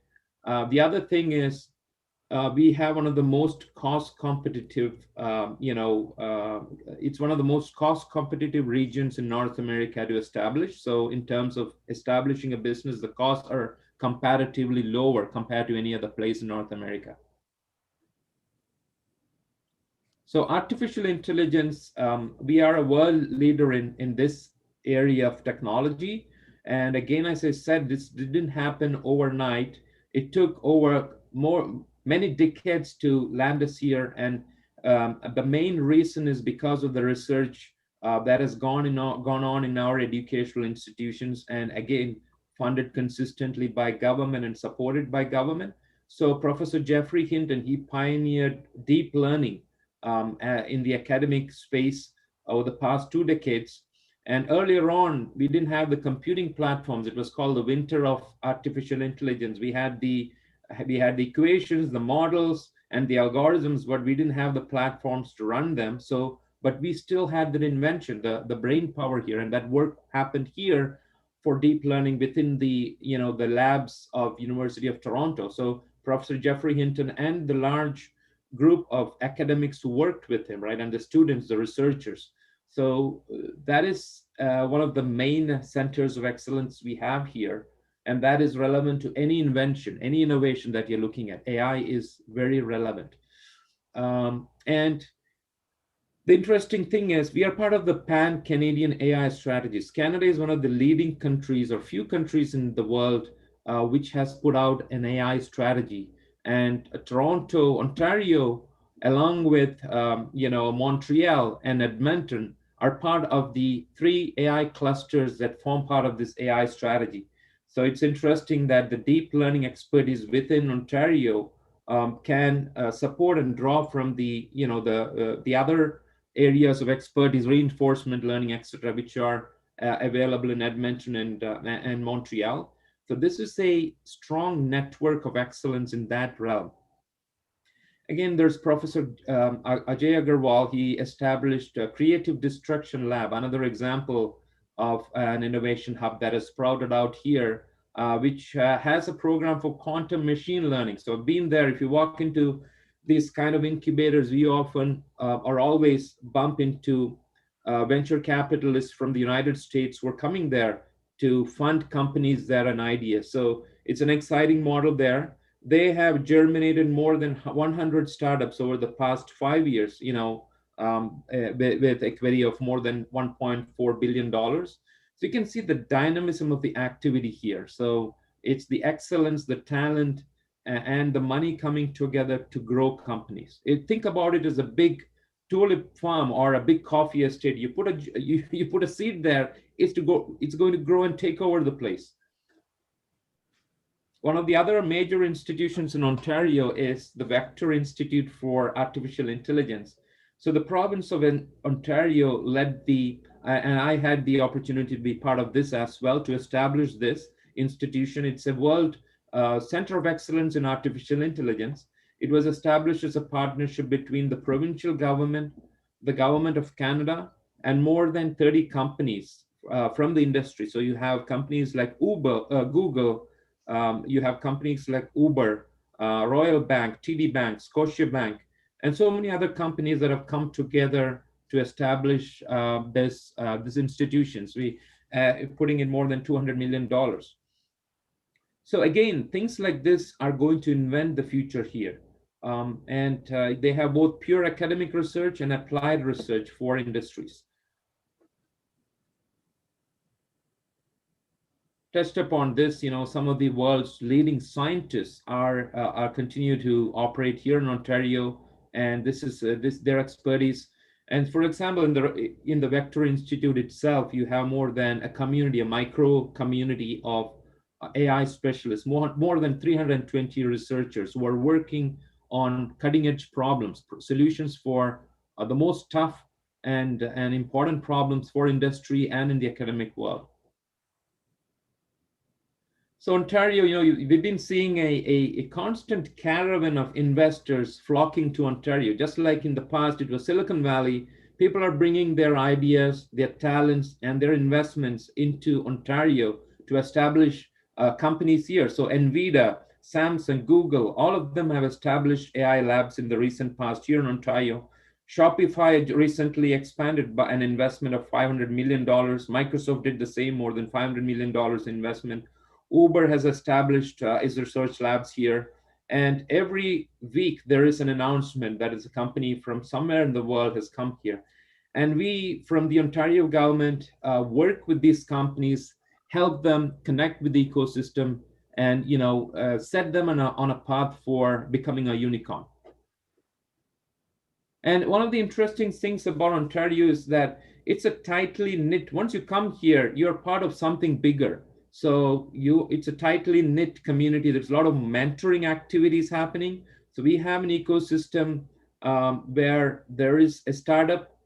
There are startups, there are small and medium enterprises, and you have global companies and unicorn, all trying to work together to take them into global markets, to create the biggest companies. So you have a very strong culture of innovation here, and you have mentoring and all kinds of supports available to grow your company here. So I think that is my presentation. I hope that's been of use, and I'm happy to support Brazilian companies here in any way we can help you. We are there for you.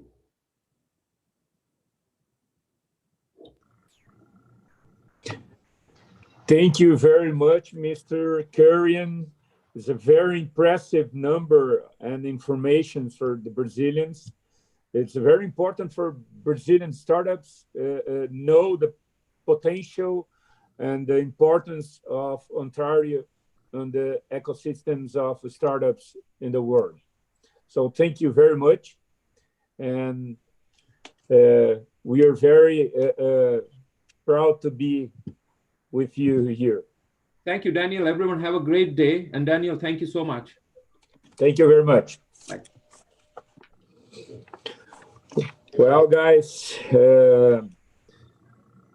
I want you now to introduce to Miss Miryam Bahl. Miryam is an executive director and president of the Toronto Business Development Center. And he manages several initiatives such as a startup visa program and other programs for entrepreneurs in the city of Toronto. She was the co-founder of Cummins Mind Accelerator for early technology startups, which has a unique business model and helps transform innovative technology ideas into global business. He studied engineering and holds an MBA in the Warwick Business School in UK with corporate experience at Infosys and Ernst & Young.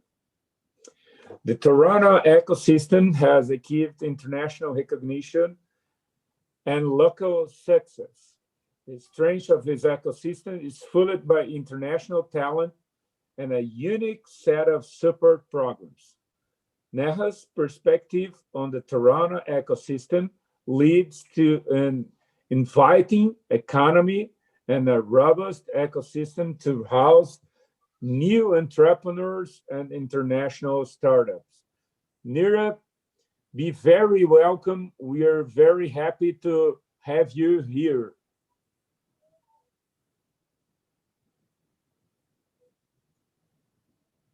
Miryam? We're not listening to you.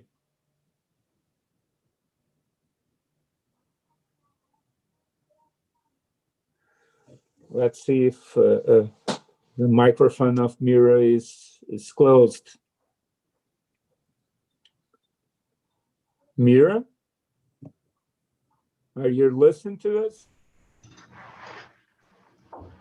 Yeah, I think we can see her photograph and we can see the display of the Toronto Business Development Center, but perhaps I don't know whether she's listening to us or she's just out of the room.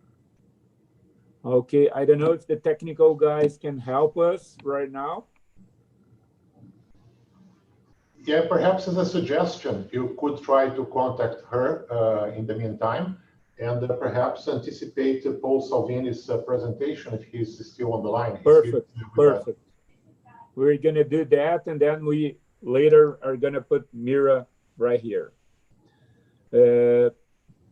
Okay, let's see. Miryam. I know that Miryam Lazarte is also, she's with us. Any of them could perhaps take the floor. Yeah, I'm here. If you want, I can start a presentation. So. Please. Yeah? Okay. Please. Yeah. Good to see I wasn't you. sure what time. For your improvisation and for your availability before time. Thank you. No problem. I wasn't sure about the timing, but that's good. So I will share my presentation here. So I'm just going to go for full screen. So I hope everyone is looking at my presentation. It's all good? Yeah, that's perfect. Yes, quite crystal clear. Yeah. So thank you so much for the invitation. So I will start. I promise my presentation is not going to be that long, but we are. I'll be here to talk about the soft landing programs that we have in Toronto through LatAm Startups. So LatAm Startups is basically a community of international startups expanding in North America and having Canada as a point of entry. I'm sure today you have here wonderful stories and data about our tech ecosystem. We just saw one happening just a few minutes ago, and perhaps especially about Toronto. And all that that you have here today is totally true. Canada is an amazing place to bring companies with a very welcoming environment for newcomers. And Canada has positioning in the world as one of the most powerful multicultural and diverse environments for international startups companies to grow.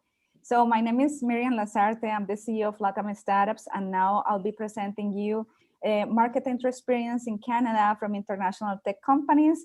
And I'll be speaking a little bit about the experience from some Brazilian technology companies that have been part of our programs.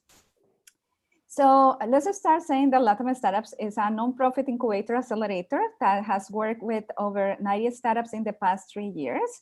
And we have our first cohort of international startups back in April 2017. Half of our community comes from Brazil, and the others are from other Latin American and emerging market countries. So lately, we have received also startups from India, China, and other countries different to the traditional ones in Latin America. And the reason why we started with Latin American startups, because myself, I'm from Colombia, I'm surrounded by other different people from other countries in the region. And we deeply understand where you come from and the challenges that you are going to face.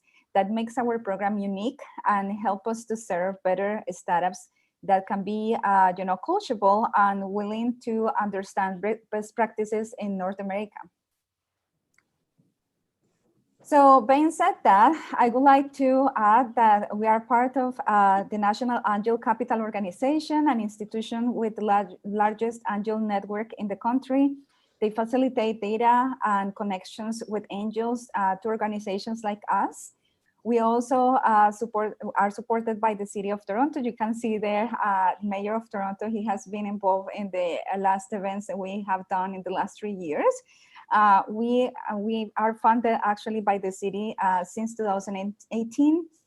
And we are part of the designated incubators, accelerators that can offer support, letter of support for the Startup Visa program. And the fact that we work 100% with international startups make our organization unique in North America.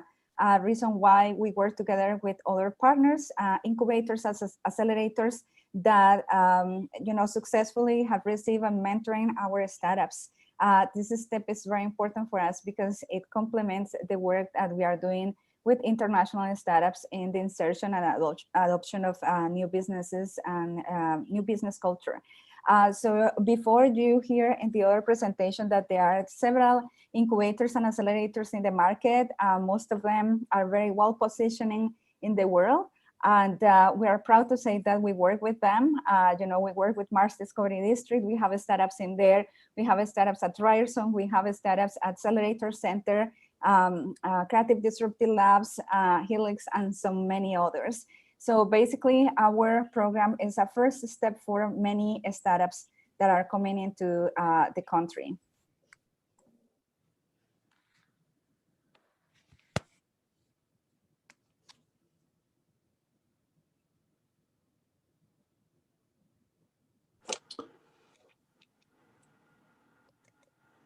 Hello,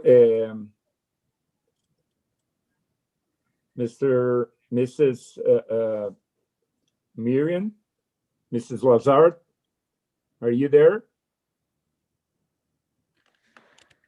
I think she left. Oh. I'm sorry, I don't know what happened. No worries, no worries. I was presenting and maybe in some moment just disconnected.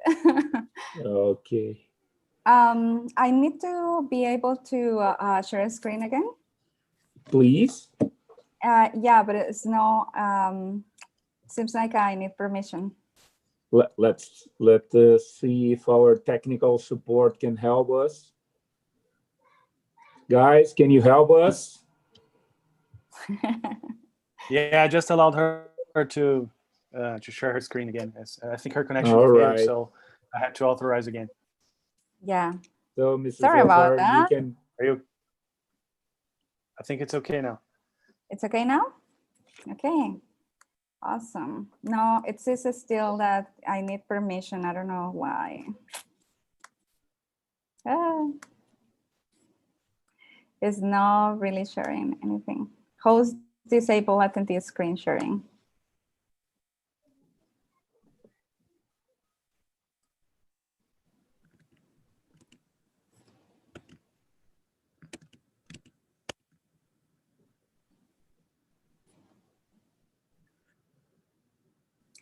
Okay, I think okay? I can do it. Yeah, I can do it now. No worries, no worries. It was my fault. Perfect. I was. All right. Yeah.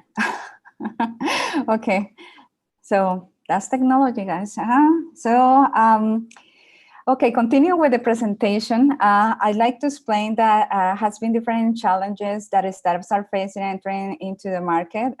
Because the audience is mainly from Brazil, I would like to focus in the challenges that we have seen in some Brazilian startups entering North America. So the first one is a brand in Brazil, no brand in Canada. For example, the no brand or presence in Canada, sometimes for startups is a little bit frustrated, as it feels like you know, they need to start from zero when you enter to this market. Nobody knows your company or brand, and then the process of starting all over again is something that you need to embrace. And certainly you have experience in your own country and traction, but this is valuable here, but it feels like when you come to Canada, you have to start again. And this is one of the things that startups that have some traction in the market need to understand, that this is going to be a new market. This is a new experience. It's a more mature market than, you know, perhaps in Latin America. It will be something similar in Europe that you are going to experience. So it's important that you understand that you need to create awareness about your brand and educate people about your company. So the second part is all about Brazil. We have many companies that they have, for example, staff, volunteers, board of directors, they are all from Brazil. And when you are entering to this market, what you're going to notice is that our markets tend to be very multicultural. So that means that, you know, we have the most multicultural city in the world. Toronto has 52% of the population born outside of the country. So you need to start looking for a board of directors that are Canadian or either from the ecosystem, you know, people that can actually help you to navigate this ecosystem.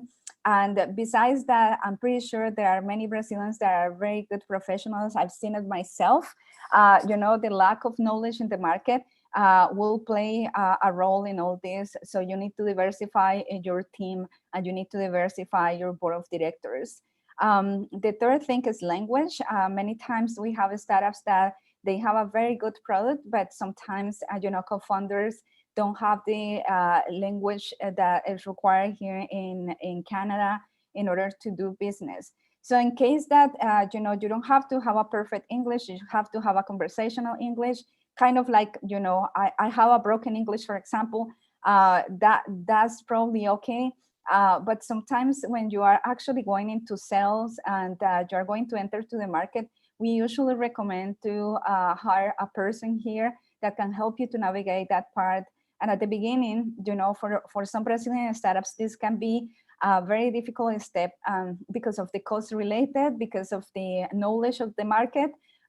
It sometimes takes a while for some companies to actually do this stuff. The funding is another constant factor that startups need to be, you know, taken care of. Funding is not the same here as it's probably in Brazil. Of course, Toronto is a very expensive city. Canada is a very expensive country. Entering North America, US, Canada in particular, will be an expensive move. So make sure that you are not breaking your, you know, financial stability in Brazil just because you want to enter to this market. There is a timing for everything, and we believe that the company should enter when it's ready, when financially is expected for them to be prepared for this market. Sometimes, you know, the numbers that you manage there for hiring people or, you know, going into business in there and compared with here, it could, you know, change the perspective of your financial forecast for the next years. So entering at the right time, this is kind of what I mentioned before. So sometimes it's the right time and startups are hesitating to enter into the market. Canada, and especially Toronto, has a very dynamic ecosystem. Things can change very fast in 6 months, maybe, different opportunities that, 6 months in the past. So we believe that, when it's the right time, you should enter. When it's not the right time, then you perhaps don't, need to wait a little bit more, or maybe you wait too much. We kind of find out sometimes that through the programs we are offering. Okay, so the Scale Up Bootcamp Toronto program, we have basically four different programs in LatAm Startups. We start with the Scale Up Bootcamp Toronto. The Scale Up Bootcamp Toronto is a 2 weeks validation program for international startups. Again, we just work with international startups. And in this program, we basically are looking into the assumptions that the startup has about this market. We have mentoring session every single day for 2 weeks. We put together a volunteer working with the startups in business development and marketing, and also to be working a little bit in market research. So we are helping them, to navigate through those assumptions and make sure that they are making the right move entering into Canada. Many times, we finish the bootcamp and we are able to actually learn if the company is ready or not to enter to this market. For example, last week we finished our second bootcamp of the year. We usually have 2 bootcamps a year, and with 20 companies that we finished this time. And we know that some of them are ready to continue in the market, some others are not. And that was the result of the bootcamp, to learn that, in a very short time, if this market is actually a good fit for them. So the bootcamp, as it probably the word says, it's very intense. So we have, again, mentoring sessions every day, meetings with volunteers every day, events every day. Even now under COVID-19, we have virtual events, and we request the startups to make certain level of connections in order to make sure that they are actually talking with the right people when they are coming into the bootcamp. Once they finish the bootcamp, then we go into something that is called the soft landing program. The soft landing program is a 2.5 months program, and this program helps us to do the market entry. So once they finish the bootcamp program, they validate assumptions and they know this is the right time and the right environment for them to enter. Then they will enter into this program in order to incorporate their companies and start growing from there. We don't rush up people into incorporate companies because this is a bold step for any type of companies. Coming from Latin America, I know how expensive this move can be for many startups. And our team knows that too. So we don't rush up companies into do this step until we make sure that they actually have some potential in the market, that they are going to have some traction in the market, and then the volunteer that they met in the first program will continue working with them for the rest of 2.5 months. And that volunteer will be hired by LatAm Startups as part of the commitment with the company. For now, for example, for COVID-19, this has been a great move for us because startups can have a team member in Toronto while they are not here in Canada. So these are pictures of 2 of the startups from Brazil that we have had, in the past. But again, we have had since 2017 over 90 companies, and more or less half of them have been from Brazil. So I have many stories from Brazil, but I'm not going to tell all of those stories right now. This is our third program. It's the Startup Visa program, and for us, it's important to let you know that startups need to pass through the first 2 programs in order to be eligible for the Startup Visa program. The startups have to pitch the board of directors of LatAm Startups, and if you have a valid case to enter into the Startup Visa program, then you will be approved for this acceleration program that is for 4 months. We're changing next year for 6 months in total and 1 year monitoring. So that means that we are accelerator startups in funding and also in sales. And we are sure that we can help those startups because we have been able to help them in the 2 first programs. So we know their business plans for sure. We know what are their financial forecasts. So we don't take this decision lightly. We take this decision with enough facts and support to understand better how we can help these companies. So we do our best to do, in 3 months, the due diligence that we need to do in order to accept them into the startup visa program. And so far we have several startups from Brazil in this program, and I have different stories from them. I would like to share some of them, in this next slide. Basically, some of the people that know LatAm Startups know Diego Correa. He's from Atimos. This is a health tech company that started with us in 2017. And he moved to Canada, 2018. He moved to Canada that year. He started operations here. It has been, a challenging time for health tech companies, especially the last 2 years. The Canadian market is pretty much conservative, but Diego has done a very good job to try to tap into the market and put all the resources available to enter to this market. He is part of Venture Labs and Helix, and he has got help from different incubators in here. Diego, in particular, is part of the Startup Visa program. Once he entered into soft landing program, he got approved by the board of directors of LatAm Startups. In 2.5 months, he got his permanent residence, and because of that, he has been able to grow his company further here in Toronto. The other person that I have there is this lady that I love, Beatriz Zanatelli. Beatriz is CEO of LightTouch. This is a spin-off from a company in Brazil that is called eCreate. This company in Brazil has, I believe, over 8 years or 9 years in the market in the edtech sector. And what they brought to Canada was a spin-off, which is LightTouch. LightTouch is a video game for kids, and they learn, about soft skills. And basically, when she entered to the market, of course, LightTouch didn't have any kind of traction or support for what they were intended to present. But through the program, through the soft landing program and through bootcamp program, we were able to not just, direct Beatriz and put together a business plan and something that will be meaningful for the company, but also to support her to enter to Accelerator Center, as well CFC, which specialize that incubator in video gaming and creative industries. So thanks to that, Beatriz has got until now this year under COVID-19, she has got 2 investments, and she has been granted also with a grant from Accelerator Center for $30,000.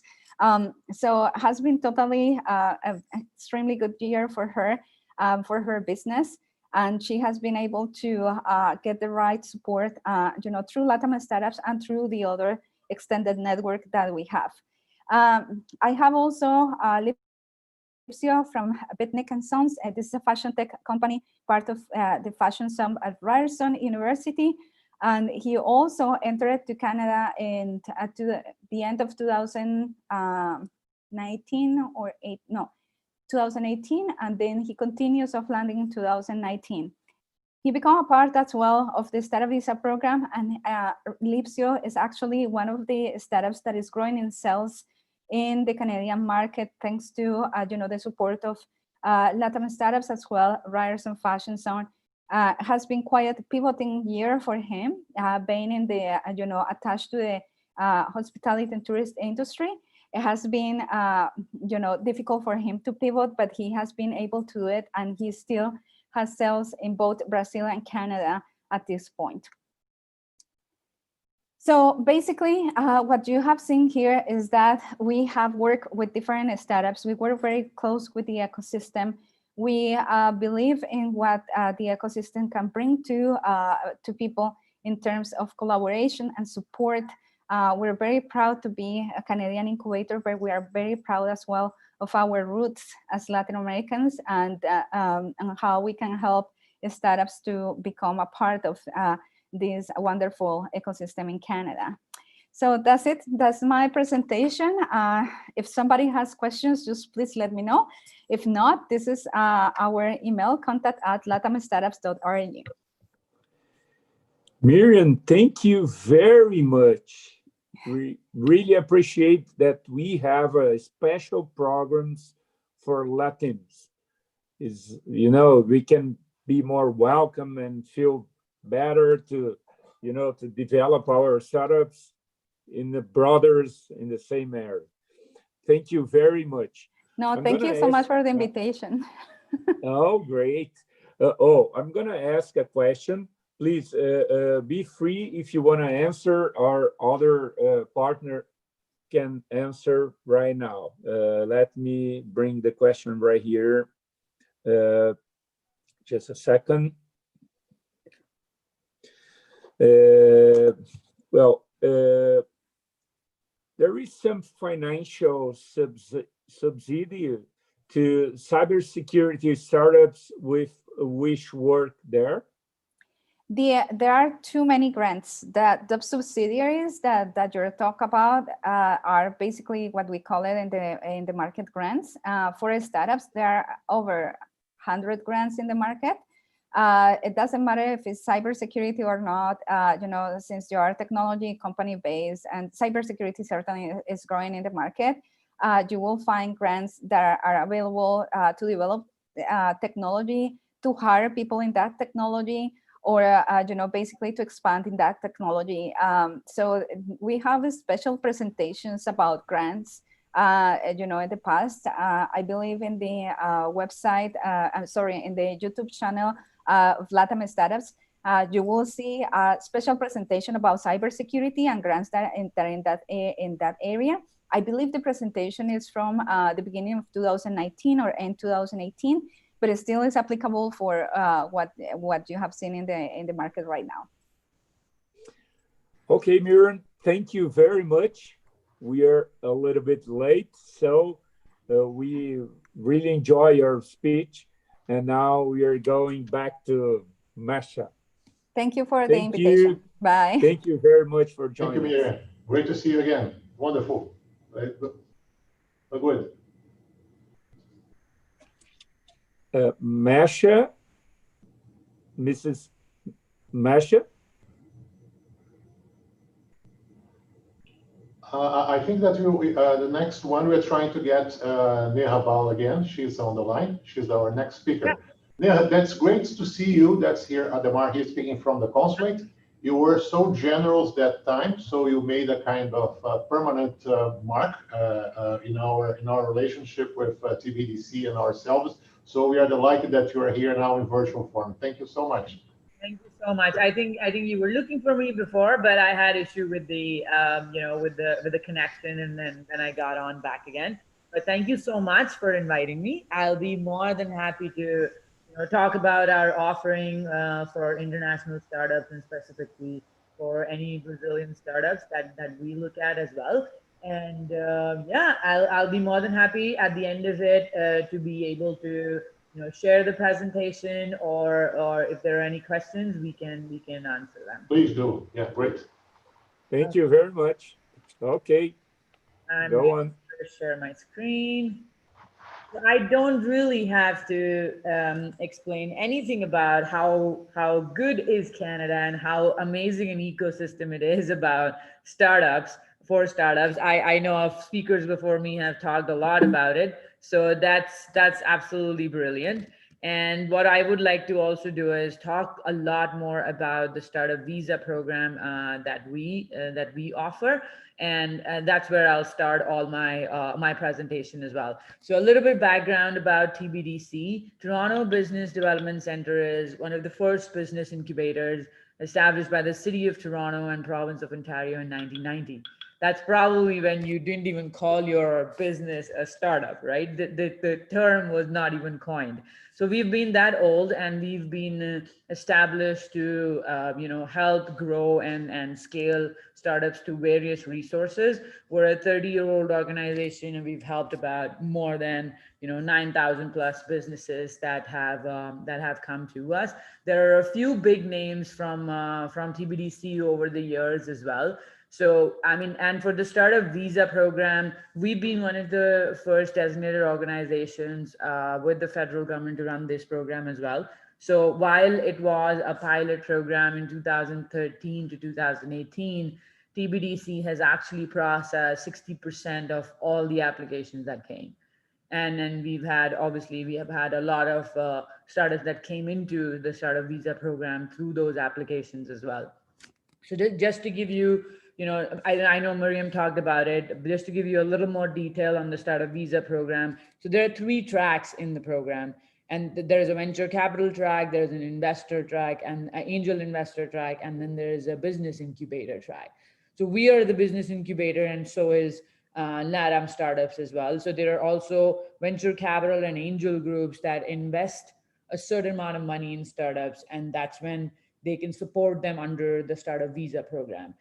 Business incubators has always been the more popular track because sitting out of Canada and raising money for a startup is a little tougher, at least for this market. And like, Bala before mentioned as well, it's a slow market in terms of fundraising. So you have to be here, you have to show that much validation, you have to show your footprint on the ground before you can actually raise that money.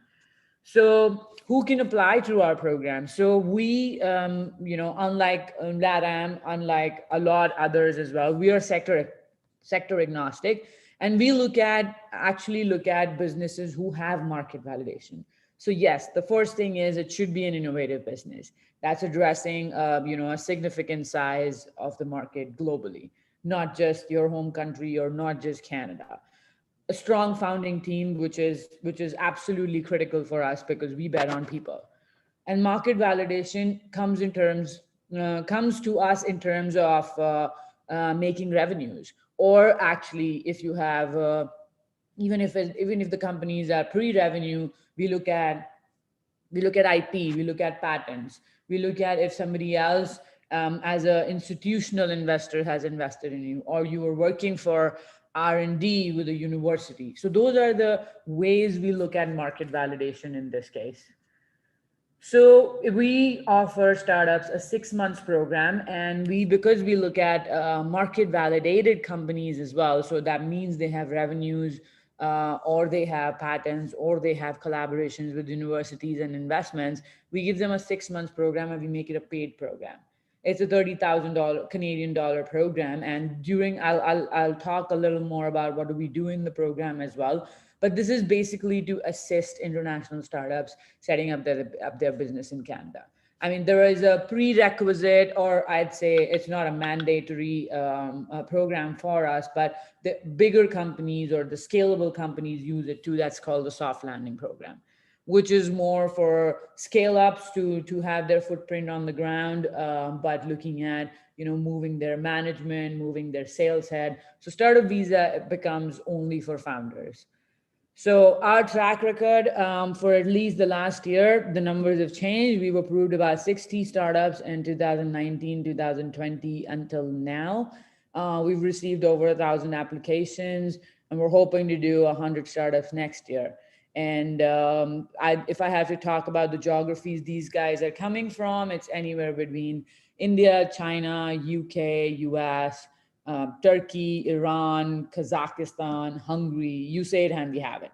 So it's a very diverse group, and how we manage not just the diverse group, but also the diverse industries that they come for, is that we work with other innovation corridors to give them the best support. We'll talk about it, our partners in the national ecosystem as well, and how we work with them.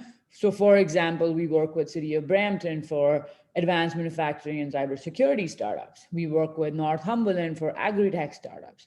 We work with Venture Lab for hardware startups. So this is how, because not everything belongs to Toronto downtown. and they need very specific support. For example, fintech startups. We work very closely with Communitech to give them that kind of a program. So this is how our selection process basically looks like. And, after you apply online, there is no application fee. It takes about 5 to 6 weeks for us to process that application. And every other application is looked at anywhere between looked at by 5 to 6 mentors. They do a set of panel interviews, they do a set of mentor reviews, and we as a company also, as a designated entity, also create a due diligence report on these startups as well. And at the end of this process, basically, we give them a letter of support. So this letter of support is basically a document that says, yes, we like this company and we want to bring it to Canada, and we will support as an organization, we will back this up. So, the work permit and the PR applications are based on the letter of support that the founders can apply for. Now, PR applications have a lot of delayed timelines right now. It's anywhere between 12 to 14 months. So that's why federal government has covered the waiting times for the PR with work permits. So ideally, after our selection process, and when we give you a letter of support, you can directly apply for your work permits, and within 6 to 8 weeks, as we know, at least as of now, you can get your work permits and be here in 12 weeks. So that's how the letter of support works. This is probably the most exciting part for the startups, because they want to know, what do you do in the program? What kind of support do we get in the program as well? So our program is basically fourfold. First, the idea is, you are looking at Canada, but we want to know, how do you want to scale it globally? Which means the biggest market to hit is US. We want to know what's your go-to-market for US.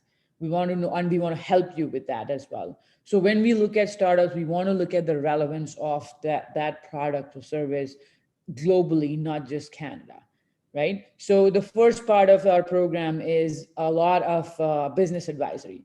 We don't do big group sessions in this case. We do one-on-one advisory, because we understand we're working with mature entrepreneurs and they need one-on-one support to get through the things they want to, in terms of the strategy of the company, in terms of scaling the company up.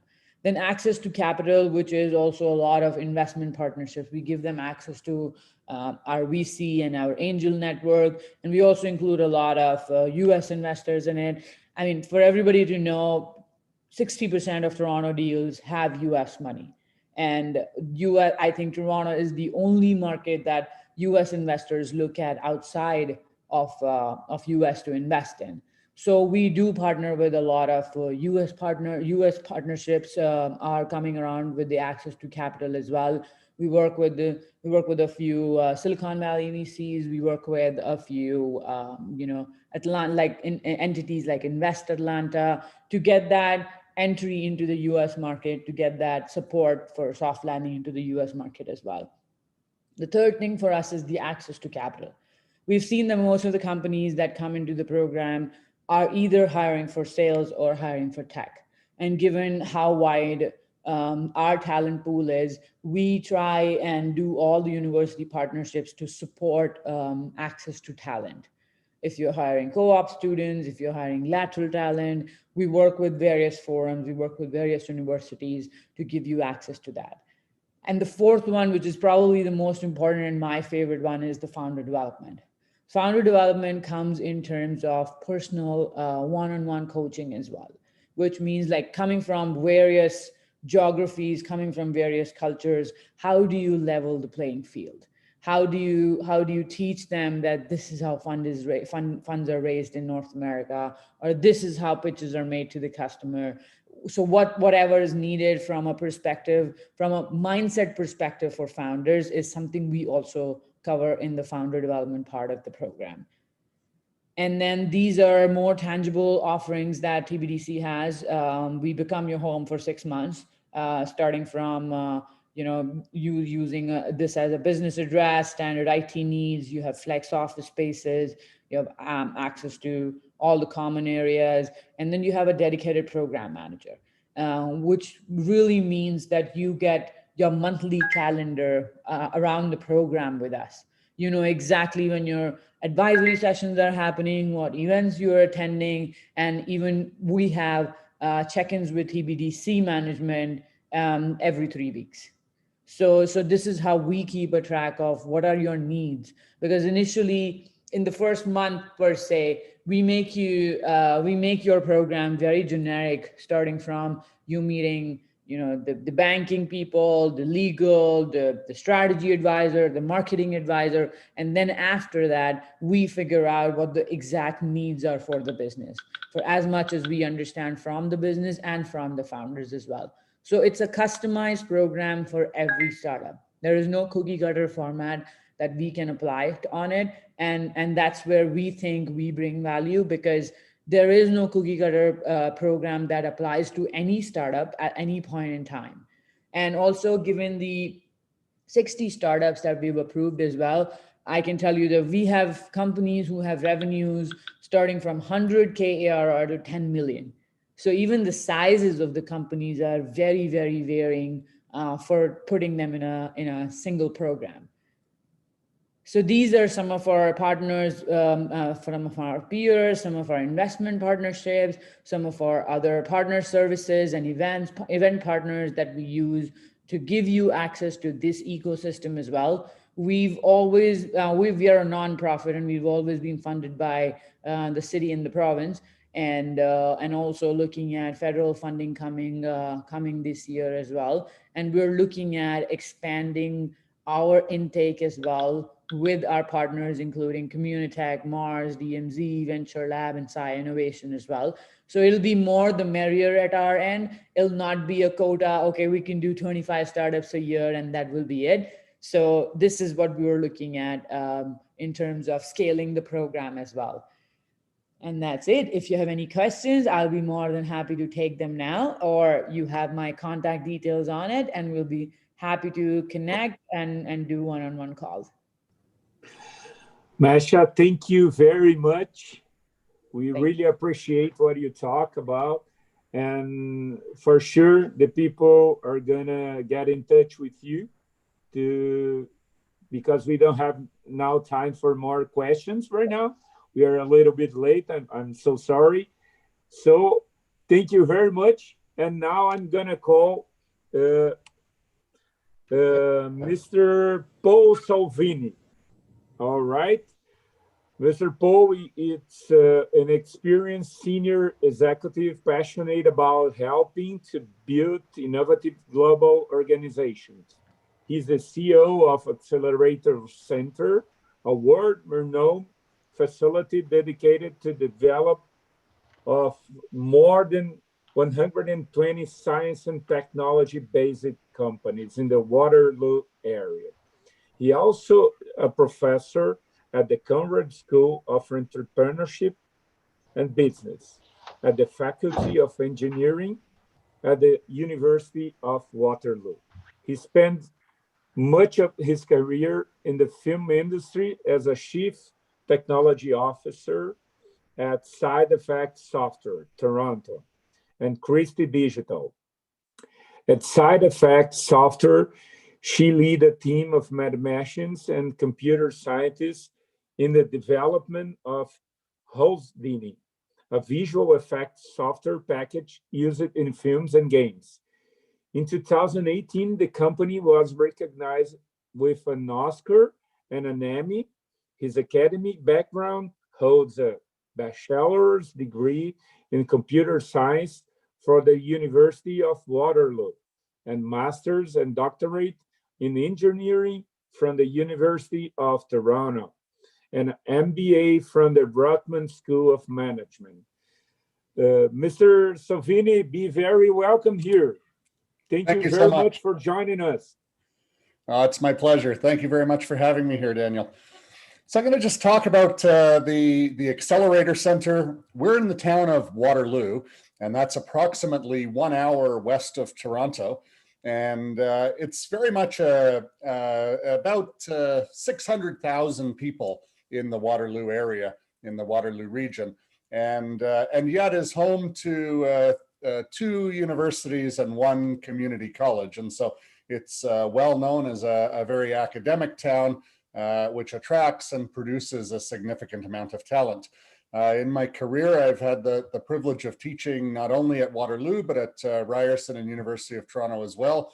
And I think in all of those environments, you'll see, you know, an enormous talent and being able to really attract talent from around the world. And I think one of the key reasons companies may wish to think about Canada is access to the talent pool that our universities are able to attract, and that idea of being a welcoming multicultural nation.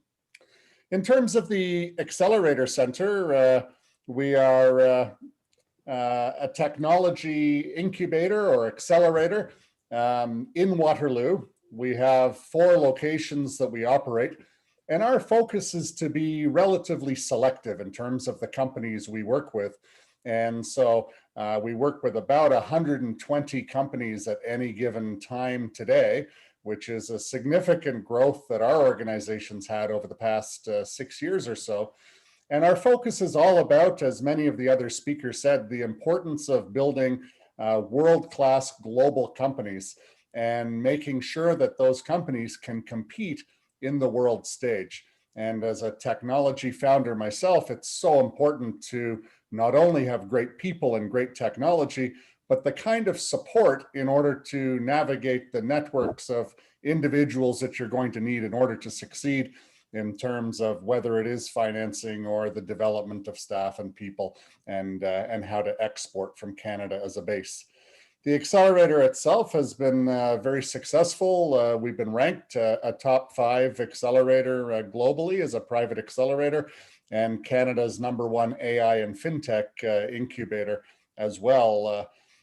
Our companies have done enormously well, and the Accelerator Center is a little bit different in that we work with companies for 2 to 3 years. So unlike incubation programs or acceleration programs that may be very short-lived, we really want to work with companies throughout the whole early stage of their development. As definitely what we found is that companies change very much in terms of what they need as they grow from 1 or 2 individuals to 10 or 12 to 20 to 100. Those needs change. And so as a company grows to scale, we want to make sure that we're there. I just want to check, are you seeing the right slides? Are you seeing a slide with stats or the Accelerator Center overview, Daniel? Like the title slide, or are you seeing a different slide? Yeah, we are seeing now the slide of the space. Oh, perfect. Okay, the rocket. Good. Yeah, the rocket. That's it. Then we're in the right place. So the rocket slide talks about just the success rate of the clients that have gone through our program, a very high survival rate. And again, I think some of the other speakers talked about the importance of betting on people and not just ideas. And that's very much the role of the Accelerator Center. Not every idea is going to pan out, but if you have great people and a great team, we can always, or almost always, pivot you to an idea that is going to work. And of the 66 graduates of our full 2 to 3 year program, almost all have chosen to remain in Ontario, which is fantastic. So definitely they are finding value in what they get here. The companies that have been through that program have collectively raised over $1 billion and collectively have a corporate value of over $5 billion. So very significant value created within those companies. As I mentioned, we operate 4 physical facilities within the Waterloo area. We started off with just our headquarters building, and one of our early clients was a company called ClearPath Robotics, and they were building robots, and they would take over the hallways on the evenings to run their robots around the halls, which at some point we realized maybe we needed a special space for hardware companies. They'd also take our giant boardroom for the weekend and turn it into an assembly area and try to put everything back before Monday morning so we wouldn't notice. And so that's where we opened up the second facility, which is the the bottom right, which is the Advanced Manufacturing and Hardware Lab. And that's facilities for people who are building hardware that require space for assembly and loading docks and testing and shipping and receiving, et cetera, et cetera. We operate as the TD Sustainable Future Lab, which is a relatively new facility for us. It's only been open for a couple of years, and it's dedicated to companies working on issues of sustainability. It began as a clean tech incubator and has grown to cover more and more of the United Nations sustainability goals, and just a fantastic facility. It's also one of the only net positive, environmentally friendly buildings, multi-tenant office buildings in Canada. And the last, most recent facility is Catalyst Commons. It's a very large space that includes a number of high-tech companies, including many of our graduate companies. And so it's a phenomenal facility for some of our companies that are a little bit further along. Our companies, we're so proud of the companies that graduate from the Accelerator Center. They really are the who's who of companies within our own region in terms of startups.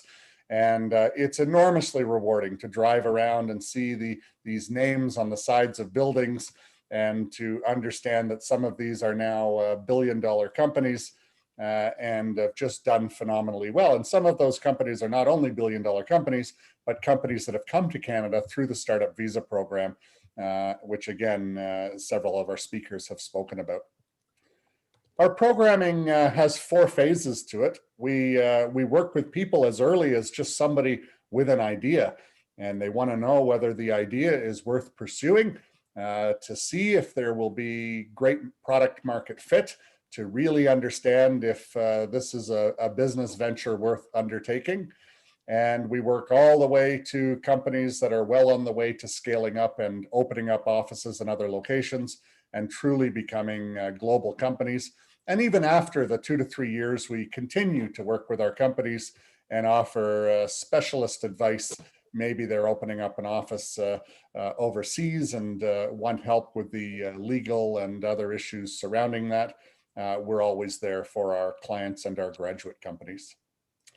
We offer very deep mentorship, and I really like what the Toronto Business Development speaker talked about. I think she said it really well in terms of focusing on not only the business and the idea, but also the founders and developing the skills of the founding team.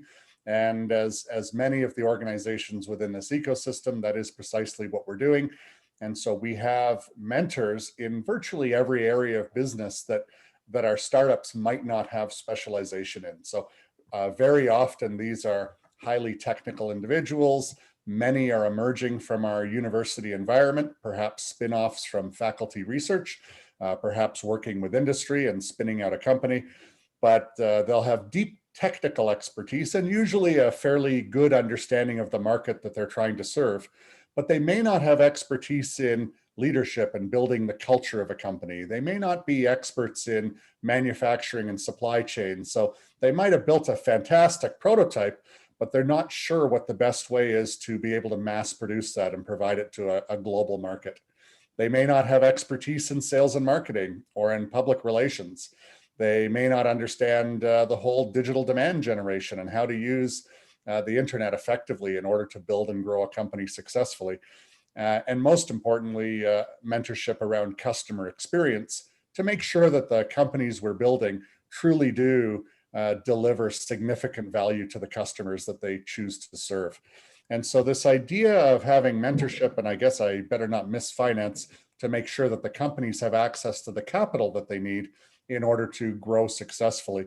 And really part of that is making sure that companies also can appreciate the lead times that are required in order to get capital. So they don't come to us on a Friday thinking that they say, I'm ready to raise $1 million, and say, how's that going to work? Do I meet somebody next week and do they bring a check with them, or do I have to wait a few weeks? That we can really work with these companies to make sure that they're doing the right things at the right time to make sure that the company's growth won't be impeded by lack of access to capital. We've had a few speakers talk about the Startup Visa program, and what a phenomenal program and a great way to allow founders who have a company, perhaps in this case in Brazil, and are looking to now make the next step, leave Brazil and have a foothold somewhere else in order to grow a company that can serve a global market. And if they've chosen Canada as the place from which to do that, then certainly things like the Startup Visa program are a phenomenal way to come to Canada with a business. And I thought I'd just end in the interest of time, and I know we're a little bit over, with just 3 companies that did come from Brazil and that we're obviously very proud of. This is Fernando from Exo Insights, and Fernando's company Exo is in the space of mission critical training. And Fernando was very early on connecting eye tracking and biofeedback to the virtual reality space so that he could immerse people in the same conditions. Maybe they're in a nuclear reactor and need to learn how to react to various situations. Those can be very stressful situations, and to make sure that that the individuals are monitored through their training to make sure that they perform under stress the way we would want people to perform under stress, so that the training is actually realistic in that sense. Phenomenal company. The second one to mention is Luis Barrio Nuevo from Draft Canada. And Draft was an organization, successful editorial platform in Brazil. And Louis and his partner, Adriano Silva, set up Draft Canada as a platform that was dedicated to celebrating innovation and entrepreneurship in Canada, and doing a phenomenal job in growing that within the Canadian market. And then the last company, which was also brought up by one of our other speakers, Beatrice Zanatelli, a favorite of all of us, phenomenal individual with Priscilla Zanatelli and Philippe Kinder, who have Light Touch, which is in the EdTech, creative EdTech segment, really beautiful mix of creative. And Miryam talked about some of the work and partnerships that they have with our interactive organizations here in Ontario as well. So I'll leave it at that. So that's the Accelerator Center. It's I think a great option if you really are looking at building and scaling a global business. We're very interested in working with smart, passionate founders. And we are all entrepreneurs or ex-entrepreneurs or current entrepreneurs, I guess, who have built very successful businesses. And we're looking to help that next generation of individuals who are coming from a technology background to really understand how to do the right things at the right time to build successful businesses.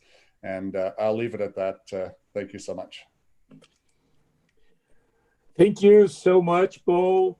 Thank you for bringing all these things for us. Thank you for showing these examples of Brazilian startups that are in Canada. And I'm gonna call now Mariana to finish our event. Okay. Yeah, just one thing before, the event, if you allow me, Daniel, something very quick. Sure, please. Please. No, just to tell you that after all these amazing presentations, and specifically referring to Paul, because I think we found in a Community Tech and Accelerator Center in Waterloo the secret for immortality with this such high longevity rate of 85%. But it's something great, just a kind of synthesis of everything great that has been said so far.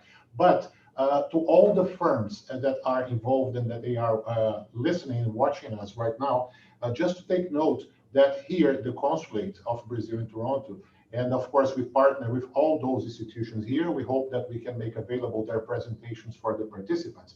And certainly, we are in constant touch with all those institutions here and stakeholders involved. But if you need some certain specific partners, specific business partners, the right associations, the skilled mentors, all types of support here from the Consulate, we can help liaise this.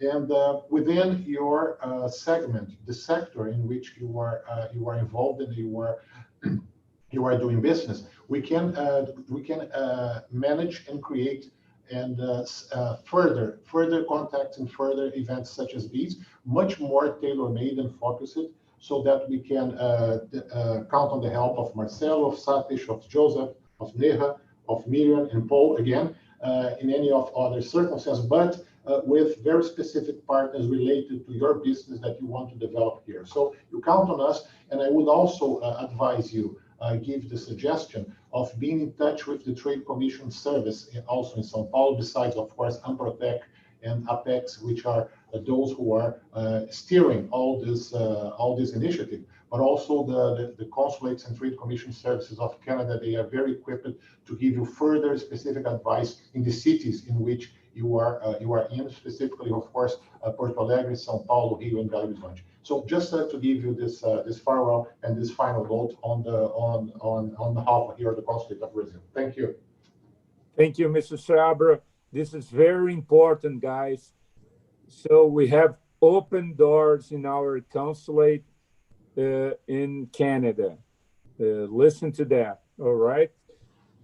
Thank you very much, Mr. Seabra. I'm going to call now Mariana to finish our event. Mariana, are you there? Yes, I am. Hello, everyone, one more time.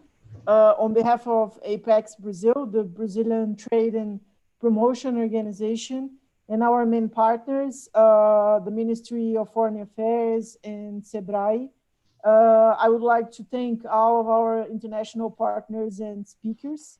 We had a morning full of useful and valuable information.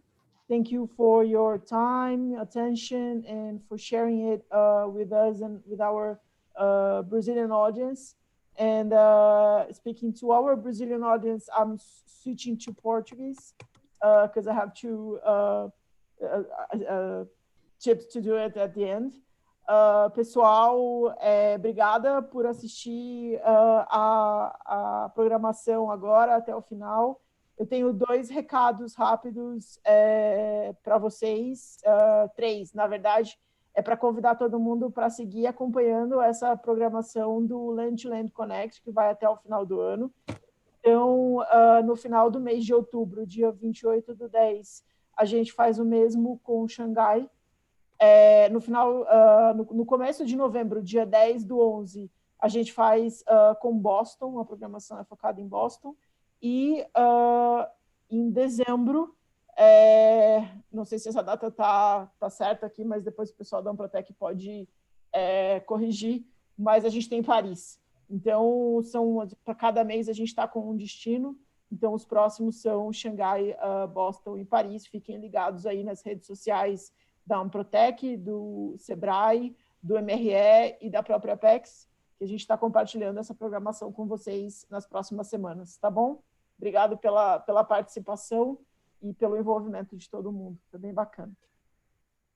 Obrigado, gente. Mariana. À disposição. Um abraço, viu? Obrigado, ministro. Muito obrigado por tudo e vamos para o próximo. Um excelente dia a todos. Muito obrigado, viu? À disposição aqui em Toronto sempre. Um abraço. Tudo de bom. Prazer estar com vocês, viu? Ótimo evento. Obrigado. Tchau, tchau.